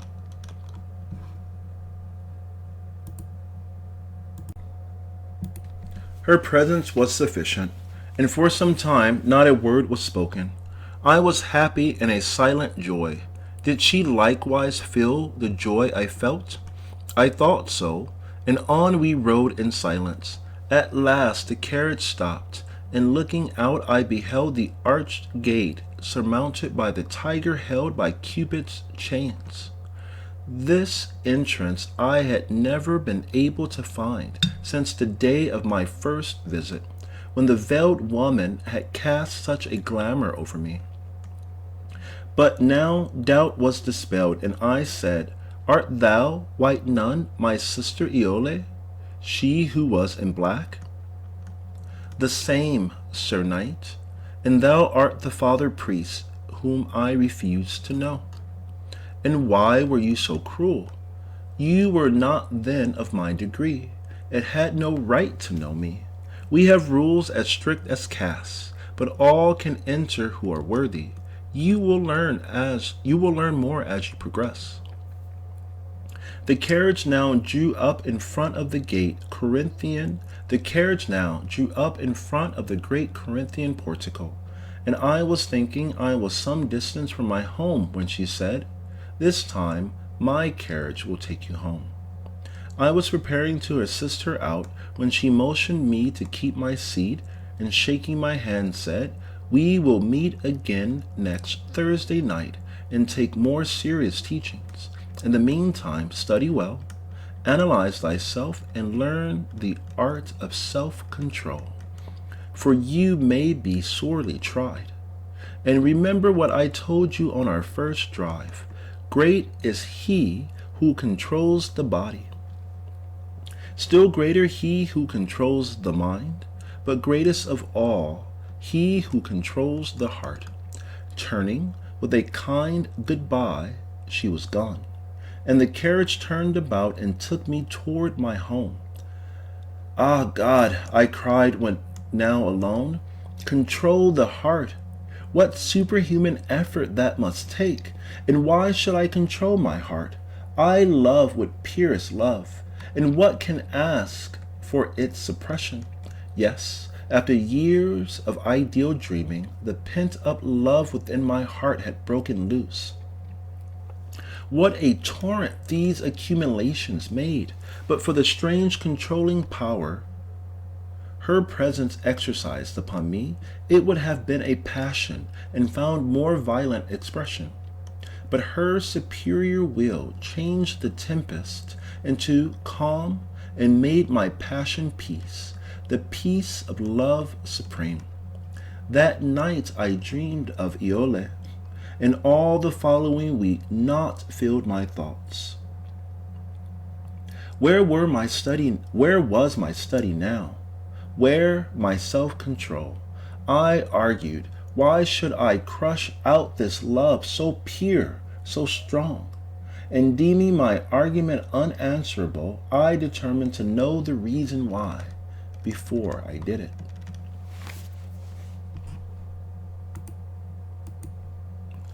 Chapter 9. Love. Thursday night came again, and I, filled with the expectation of meeting Iole, once more past the doorkeeper. I had again dressed myself as a monk, but contrary to the usual garb, had taken the orange robes of the Buddhist. Some slight accident with my driver had made me somewhat late, and I found I was the last one to enter, the guard closing the outer doors as I passed. As I appeared before the inner guards, the woman said something to the patriarch in Sanskrit with which I was comparatively familiar. The words were not distinct enough, however, for me to catch their meaning. Presenting my card, they bowed in acknowledgment, and the woman arose and accompanied me into the white room at the right. Motioning me to a seat, she took one in front of me. For several minutes, we sat facing each other in silence, her piercing eyes never leaving my face. Presently, the patriarch entered and, taking a book from his robe, seated himself opposite us at the table. Alfonso Colono, began the woman in her low, penetrating voice, when you first entered here, we had cast your horoscope and found all things favorable. She paused an instant, and her voice became very stern as she continued, but recent developments have caused us apprehension, and fearing some mistake in hour of birth, our conclusion must be verified. We must protect our darling daughters, and debar all unfit from the sacred chambers. And unless you can pass the test, you must go back to earth until your time. Now, none but the pure can associate with those who wear robes of white. A fear commenced to steal over me. What had I done? Then a conviction of purity came to me, and I grew firm and strong. Reaching out her hand, the woman said, "Let me see your palm." Ah, I thought, they are going to check my horoscope by the science of judomancy.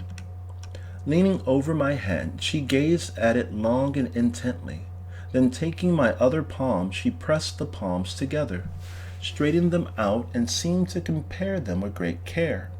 Then with a peculiar instrument, not unlike a compass, she gauged the length of my thumb and finger joints. Then, having taken a measurement as though for a standard, followed carefully along the line of life.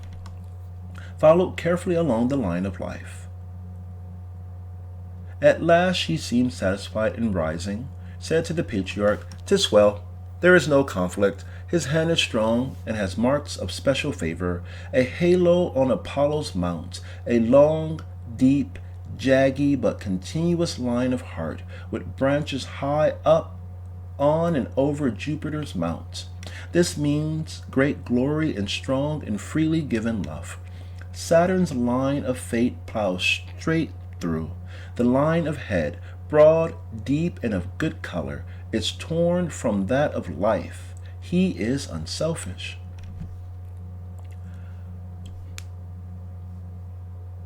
No Venus girdle, no crosses that bring lasting ill, and Luna strong, but not to excess, gives occult mind. A double square, distinct and plain on Jupiter, declares that he is doubly protected. All signs indeed are good. He can be trusted. If she can but avert his heart from one to all, if she can but divert his heart from one to all, there are promises of a master.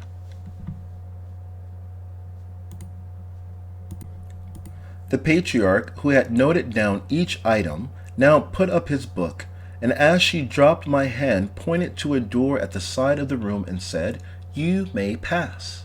As I arose to leave the room, the woman said, "Brother, guard well your heart, your greatest strength and yet your greatest weakness. It must be controlled, otherwise your mind will be unsteady. Allow not thoughts of pleasure, brief and short, to keep you from wisdom that leads to the eternal. Now, enter." The door opened, and, as though by some secret signal or understanding, as I stepped through, the white-robed nun stepped up beside me. "A heathen monk, and in a Christian land?" she exclaimed, with well-simulated surprise. "The Buddha was no heathen, nun. He taught the morals of thy Christ in three of the grandest doctrines that ever man has taught. Ah, since when? What were they, monk? Since 500 years before thy Christ, Buddha and his true disciples have taught the doctrine of enlightenment, law, and evolution to perfection. What? Enlightenment? In that benighted country? She said mockingly, apparently in an altogether different mood this evening. An alto. How long benighted? Only since the sword of Allah usurped the throne, only since the British Christians robbed and plundered, only since the iron rule of might has usurped Buddha's teaching of gentleness and right. While my garments were assumed, this speech was not, and as I finished, she answered, Thou hast most firmly set convictions, monk. What of the law? The law that every cause has its effect which again reacts upon its cause, and that all things upon the earth are bound by this eternal law, immutable and certain. But what of evolution? That is a modern doctrine. Buddha taught no such. The materialistic evolution of the West, no. Mind cannot come from cold, dead matter. Life cannot come from lifeless form, but the endless evolution are unfoldment through manifestation of an invisible, an all-pervading essence. Yes. But the Buddhist is an atheist. Not so. Thy priest has taught thee wrong. The Eastern idea of God, I must confess, is very different from that held in the West. No form-clothed personality can they conceive as present everywhere, but an infinite and all-pervading Brahma they do proclaim. Well, we will not quarrel. Christ and Buddha both were good, and this is very serious conversation for a ballroom. Speaking this with her usual tenderness, she took my arm. Shall we not relieve our minds by participation in the dance? I ventured as the music struck up a waltz, and I remembered I had never danced with her. To think, she answered, that monk and nun should dance. No mind can dwell on serious thoughts that drifts thus to the frivolous. Not so, I answered. The master minds can dwell on different things at the same time, but others mix all things at all times, which brings confusion, never wisdom. Now when the dance is over, we will concentrate our thoughts in study, and the recreation will have refreshed us. You reason with wisdom, monk, and listening to you, the nun, against her rules will dance. Ah, hitherto a formal handclasp, now like a fairy on my arm. Could this be the peasant girl? Ah, no. There she had by power of will kept soul restrained. Here she was her real self, her heart alive with fire. Now her head leans on my shoulder. Now I feel her beating heart. Souls attuned to subtle music blend in unison on earth. Oh, happiness! What joy! Our souls are one. What? The music ceased already? How short, how delusive is that thing called time. She was the first to return to consciousness. For the time she had given herself to me, but now, again individualized and separate, she spoke. Come, my monk, we must waste no more time, but get to our studies. Waste time? I protested as we started toward the study door. Yes, waste time, she answered cruelly, and then added earnestly, this was but a temporary union. There is a union which is eternal. We had now entered the study room, and to my surprise she took a seat in front of me and asked, What have you been thinking of since we last met? Sister, I answered with some hesitation on the word, my thoughts have been mostly of thee. A very poor subject for thought, she answered, and before I could reply, continued, you spoke with wisdom prior to the dance. Is it a fact that you can concentrate and control your mind?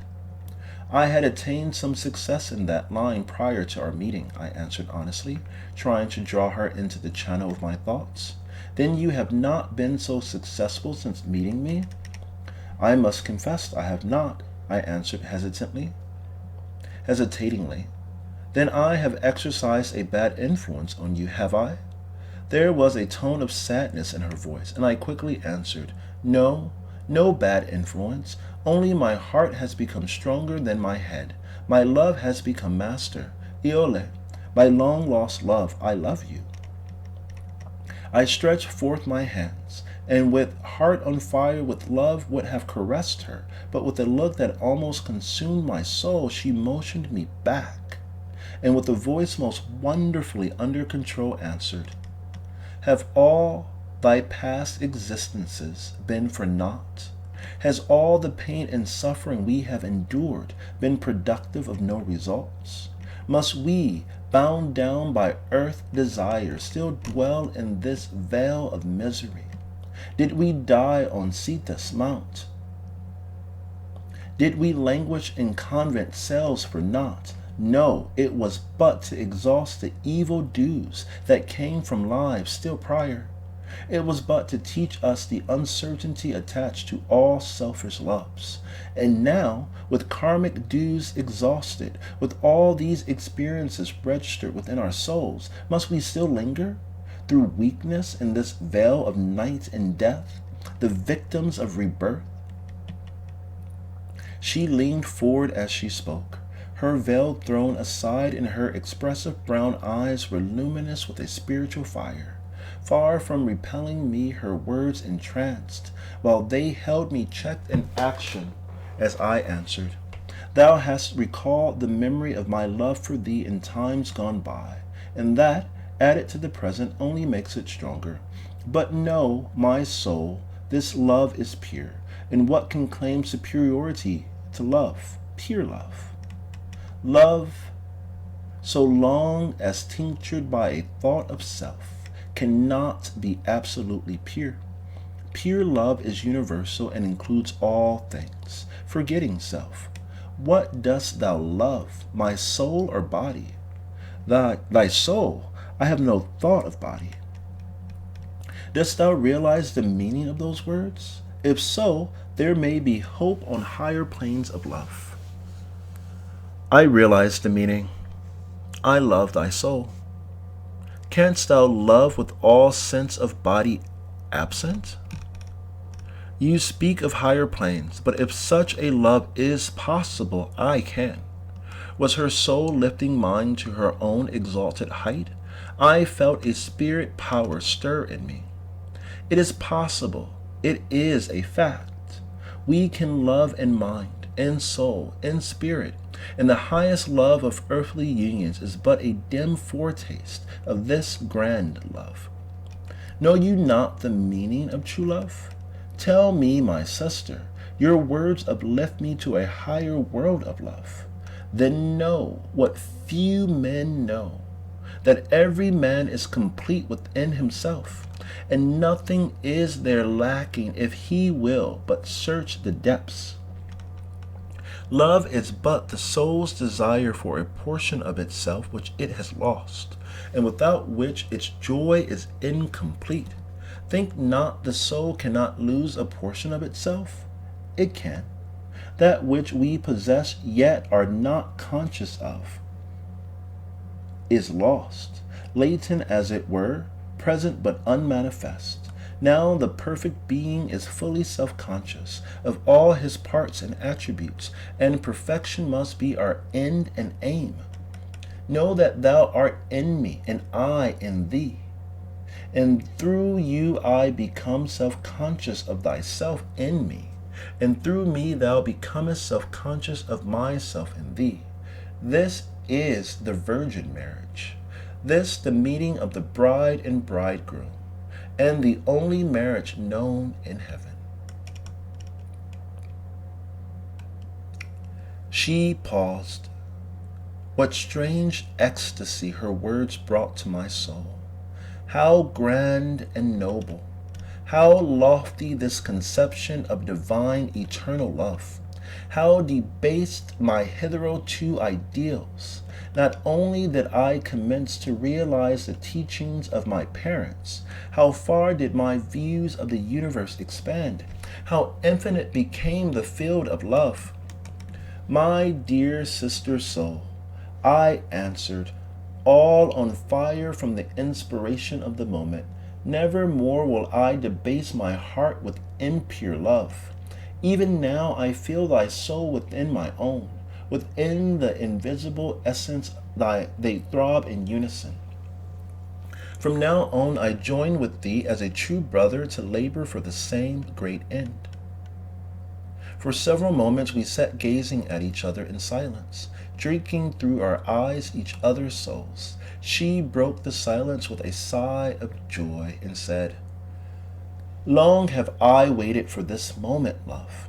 Long have I mourned for thee and waited in a robe of black. Now will we go on together, crowned with the virgin purity that entitles us to light. O sister soul, how kind of thee to wait for me who from sinful dews was not yet free. O sister soul, how kind of thee to wait for me who from sinful dews was not yet free. She only smiled happily in answer, but her features spoke volumes. Brother, at last, she said, and I never heard that word sound so sweet before. We have tasted of the joy that belongs to the perfectly pure. Now we must once more descend to the world and do our present duties. Are you ready for regular instructions? I am ready and attentive, sister, I answered, now having all emotions under control. Then the first thing for you to do is to obtain complete mastery over your mind. I know your body, so far as willful acts are concerned, is controlled. Otherwise, you would not be here. But know that before you can proceed further, you must control your very thoughts, for every thought you think forms corresponding conditions in your mind and body. Thoughts are more powerful and potent than acts. Acts are but the expression of thoughts. Thoughts come first. We are built up of our thoughts, and we are surrounded by invisible powers and potencies, created and given strength by thoughts we think. It behooves you, therefore, to become able to guard the temple of your mind and keep therefrom all things impure. With this control of thoughts, you must cultivate the power of concentration. You must be able to set your mind upon a single thing or idea and hold it there to the exclusion of every other. In this manner, your mind becomes identified with the essence of the thing upon which you think, and real knowledge comes. Some secret rules for your assistance in this practice will be given. Now, further, you must control your heart and master all emotions, for here will be your greatest trial, and you must be prepared. Do you love me? With all my heart and soul, I answered to this abrupt question.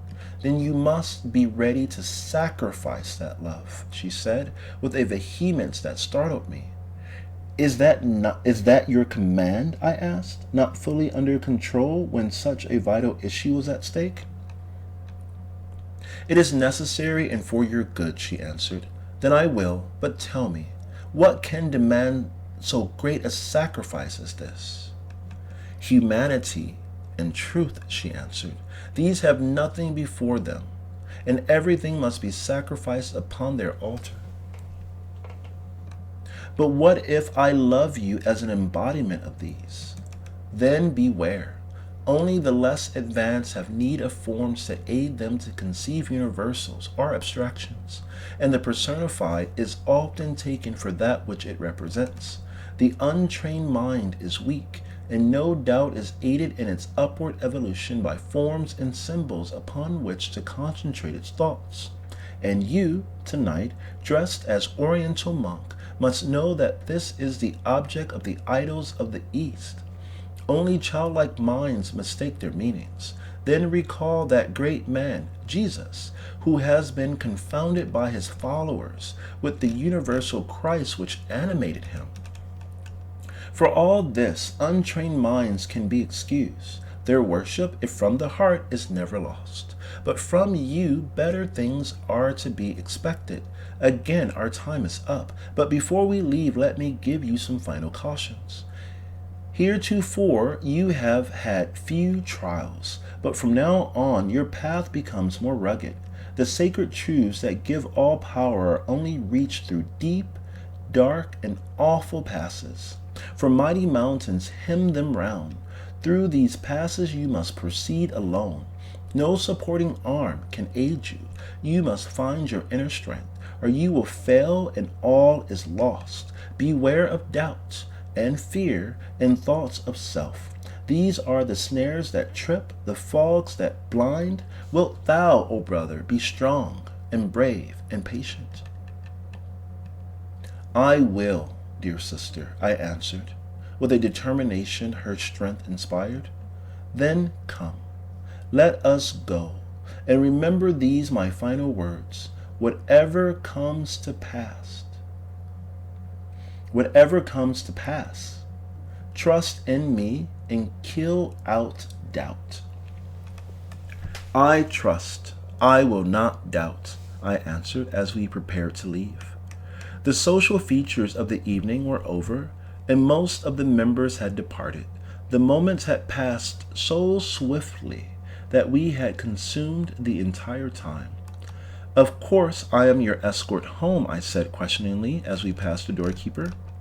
Yes, this time, she answered, as though to provoke me by the qualification.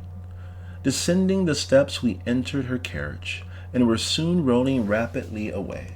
By a tacit understanding, we both remained silent the entire drive, content to fill each other's souls within the depths and communicate in the language of silent thought. We passed through the arch and under the ever-watchful Cupid, and were approaching the front steps when she broke the silence by saying, addressing me for the first time by my ancient name, Cleo, for this coming week I give you, as a test of mental strength, to blot me from your mind, and the degree to which you succeed will determine the nature of our next meeting. The task is great, I replied, but for that which follows, and in compliance with your order, I will do my best. We had now reached the steps, and I left her at the front door with a gentle hand clasp. No kiss, no caress, only a sweet good night. But oh, you who mistake a selfish passion and call it love, you know not the divine ecstasy of that mighty love where soul meets soul within the depths unseen. For the first time, there seemed no parting. Her soul was here in mine, was mine with her, and would we thus be forever present, indissolubly united.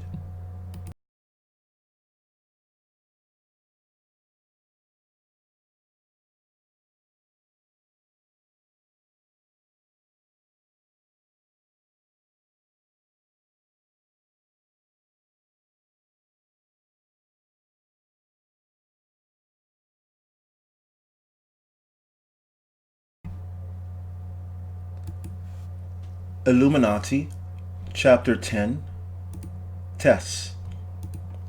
Another week had passed, and I, in accordance with instructions, had striven to the best of my ability to secure mastery over my mind. And now, for the first time, I commenced to realize the power of the human will. Whenever my thoughts recurred to Iole, with relentless severity I cast them away. In order to do this more effectually, I chose deep questions in science, metaphysics, and philosophy, and I concentrated all the power of my mind upon them. I took the symbols and instructions that had been partially explained or outlined to me, and dwelt upon them separately, and whenever my mind tended to another object, I brought it back with firmness and determination. Likewise, in all the little things of life, I practiced concentration. I tried by all possible means to overcome the habitual tendency of the mind to wander, and strove to attain what the Hindu yogi calls one pointedness. On the night for another meeting, I received a note by special messenger telling me to remain at home and continue for another week as I had in that just gone by. It was signed Iole and offered no explanation. Without comment or question, I went back to my room and, in order to stay my thoughts, which now had a tendency to drift more than ever, chose the ego as a subject for contemplation. Following certain rules, I locked the door, put out the lamp, and took my position on the heavy cushioned seat. For several moments there was a slight wavering, but as I persisted, this ceased and my mind became centered upon my subject. The concentration grew more fixed. A pain commenced to throb within my head. It ceased, and a numbness, commencing in my lower limbs, stole my body. At the same time, an inner suction commenced between my eyes, and a burning fire pervaded my upper brain and temples. At this point, a violent agitation commenced in my right side, and a sense of fear came over me.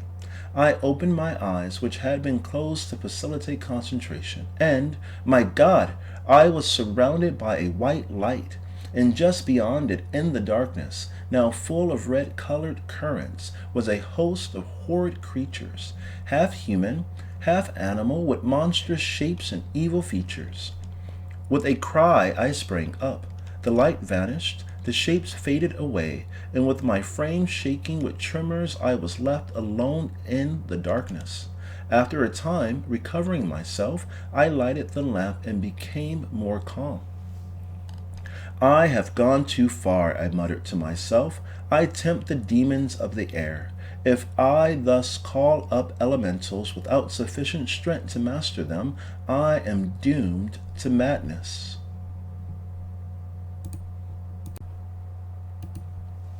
Another week passed by, and I thought I had done my duty well. Evening having come, and having received no orders to the contrary, I took my carriage for the place of meeting. The masked woman motioned me to enter the door at the right, as before, and, passing through, I found myself in the presence of the woman before whom I had first appeared, and who was known to me as Madame Petrovna. Without a word, she motioned me to a seat, and, fixing her penetrating blue eyes upon me, gazed at me with searching looks for several minutes. I returned her gaze without flinching, and at last she said, "Brother, your teacher informs me that you wish to enter the 6th sub-degree. Is this so?" I thought I was already a member of the 6th degree, and, as if she read my very thoughts, she said, "No, you are not yet in the 6th degree. You are merely a probationer. You can enter only when vouched for by a member who knows you. Your teacher, whom we know as Iole, has vouched for you and affirms that she knows you. Now, know that by so doing, she has assumed an awful responsibility, for if you fail, she must suffer with you the dire results that inevitably ensue. Now be candid, sir. Has your teacher asked you to take this step?" "Only indirectly, by telling me of the grand heights to be attained. I asked of my own free will and without solicitation." "'Tis well. It is dangerous to proselyte, for by doing so we unite ourselves with the results of the failures that may come. You then assume all responsibilities, do you?" "I do," I answered. "Do you realize the serious nature of this step? Do you know the responsibilities and duties that it brings?"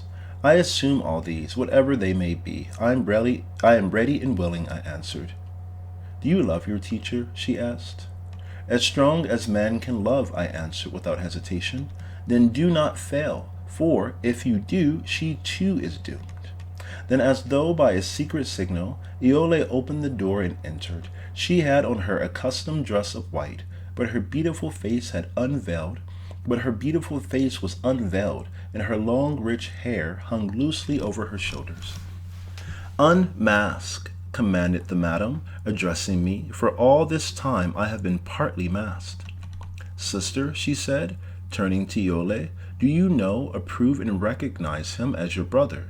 I do, she answered in a clear, certain voice, as she looked at me with a deep and intent gaze. Then take him as your full brother.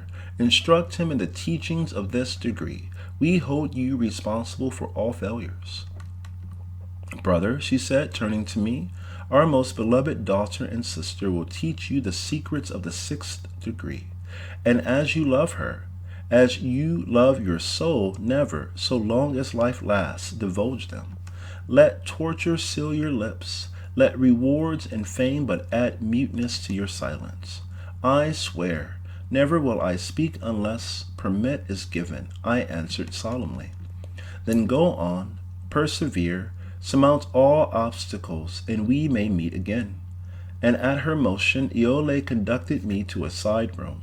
Having closed the door and seated ourselves opposite each other at a center table, she leaned forward on her hands, and looking me kindly in the face said, Brother, tell me of the experience you had in your room last meeting night. Why? How did you find out concerning it? I asked in astonishment. By that portion of myself in you, she replied, smiling at my surprise. Will you explain more fully what you mean? It is best that you should learn from experience. To explain by talking to you of things perceptible only to senses you have not as yet unfolded would be but adding mystery to mystery. You can hardly understand what is beyond your experience. When with our aid you have evolved or brought from their latent condition your higher senses, all will be clear. Now proceed.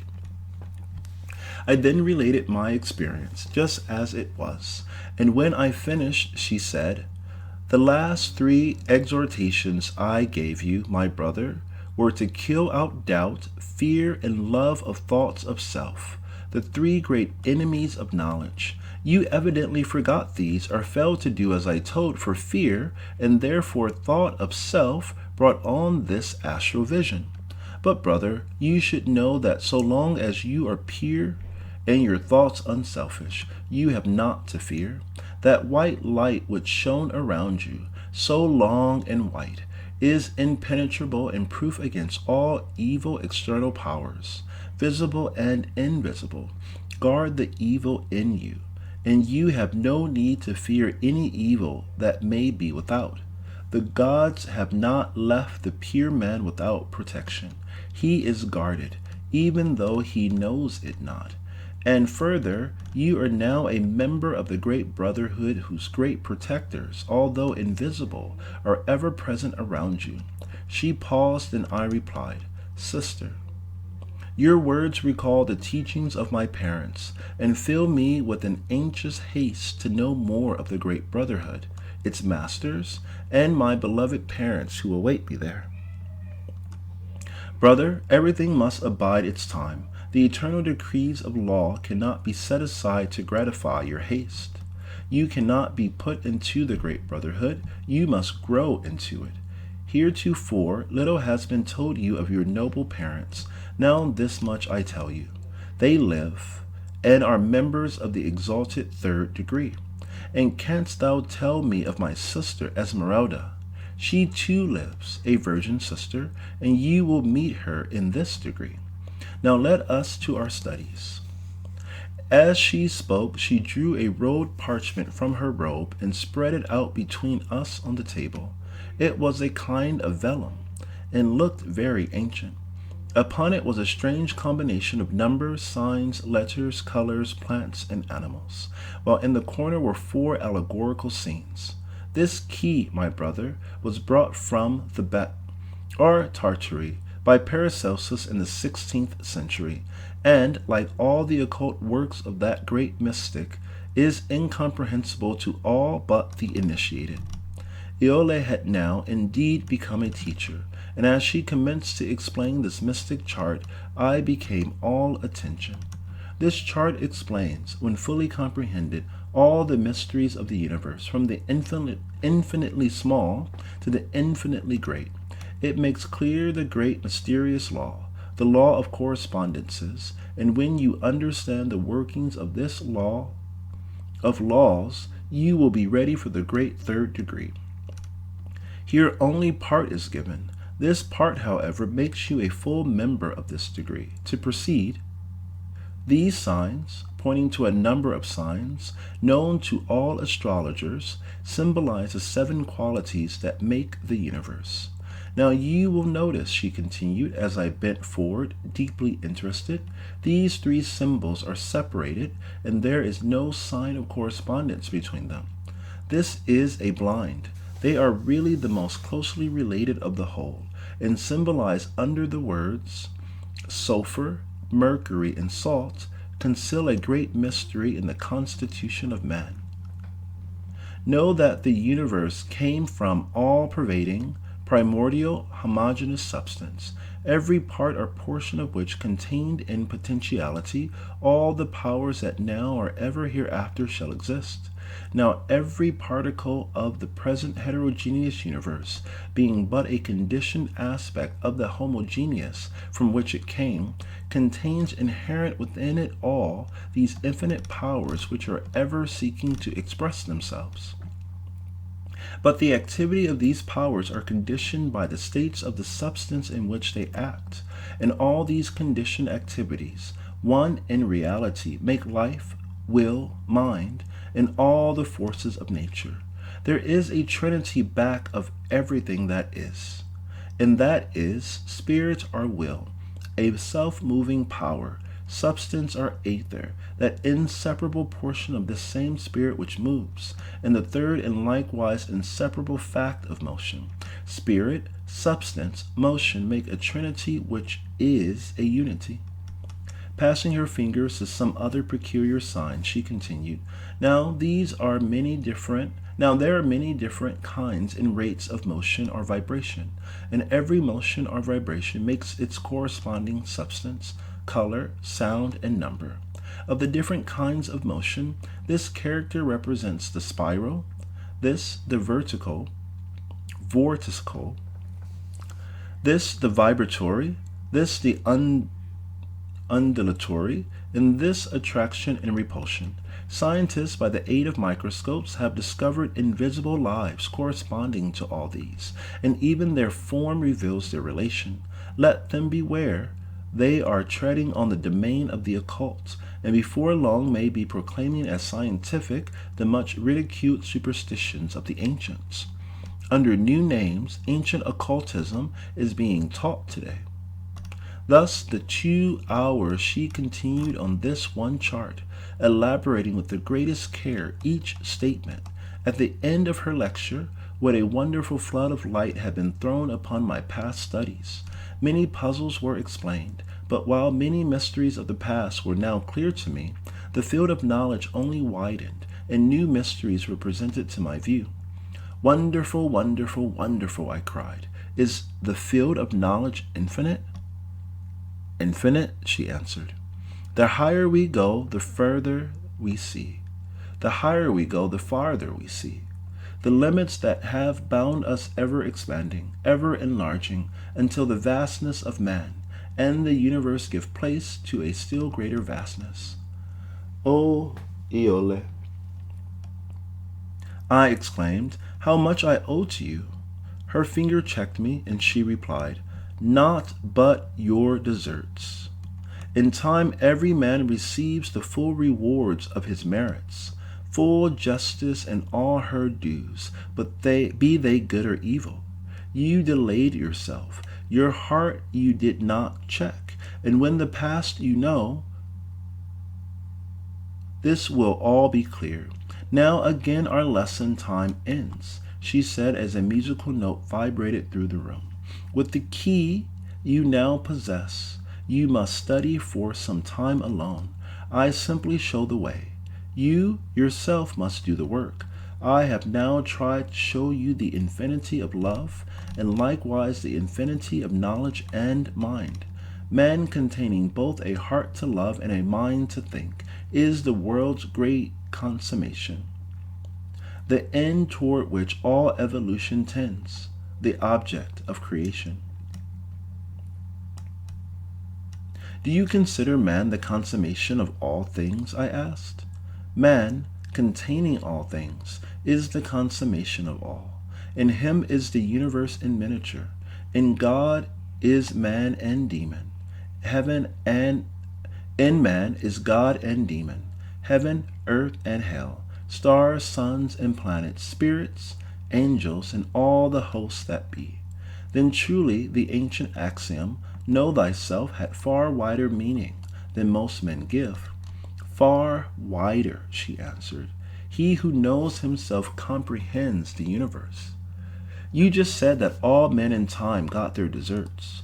Do not men often obtain what they do not deserve? And do not many suffer unjustly? Do you believe that justice is certain, and that there is no injustice?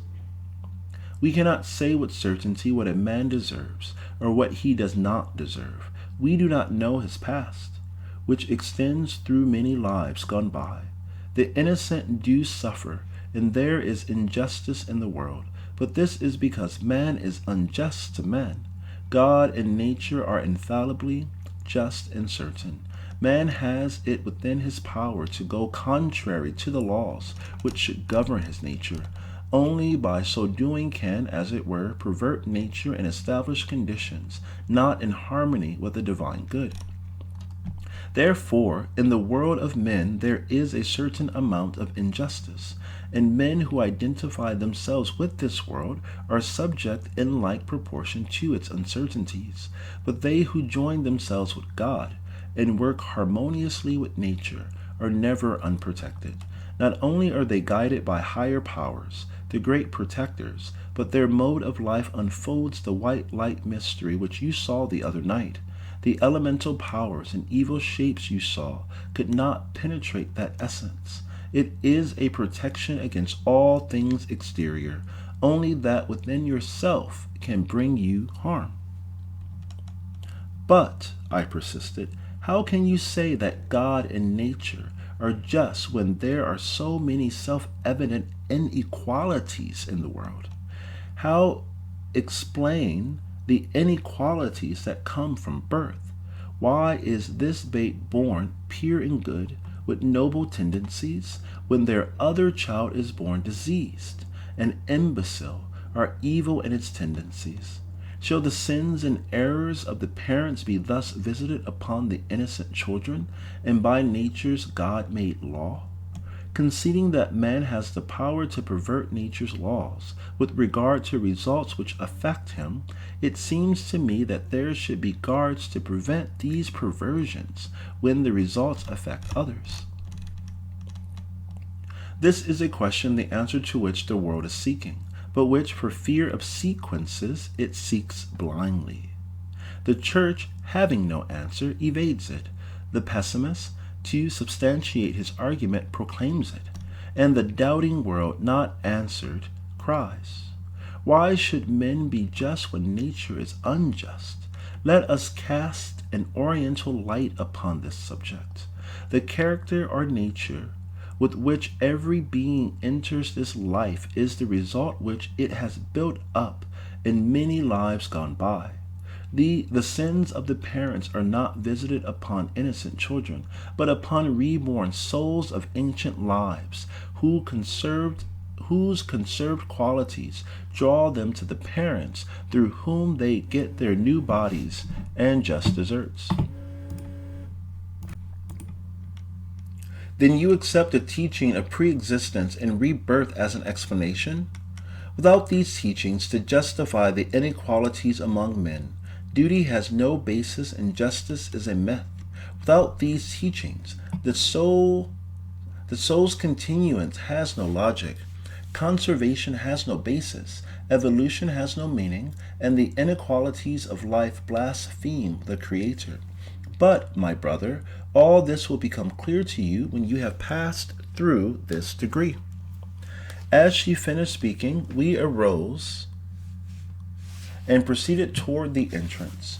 Our minds had made time pass almost as rapidly as upon the preceding evenings, and we were among the last to leave.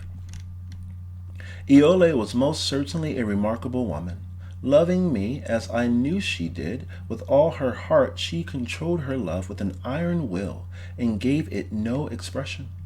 Her conversation throughout the entire evening was in tones of kind and affectionate earnestness, but never once did she show sign of deeper sentiment. As we passed across the portico, I noticed a tall cloaked figure come in off the same and enter the door through which we had just come out. And, as he did so, Iole turned and nodded her head.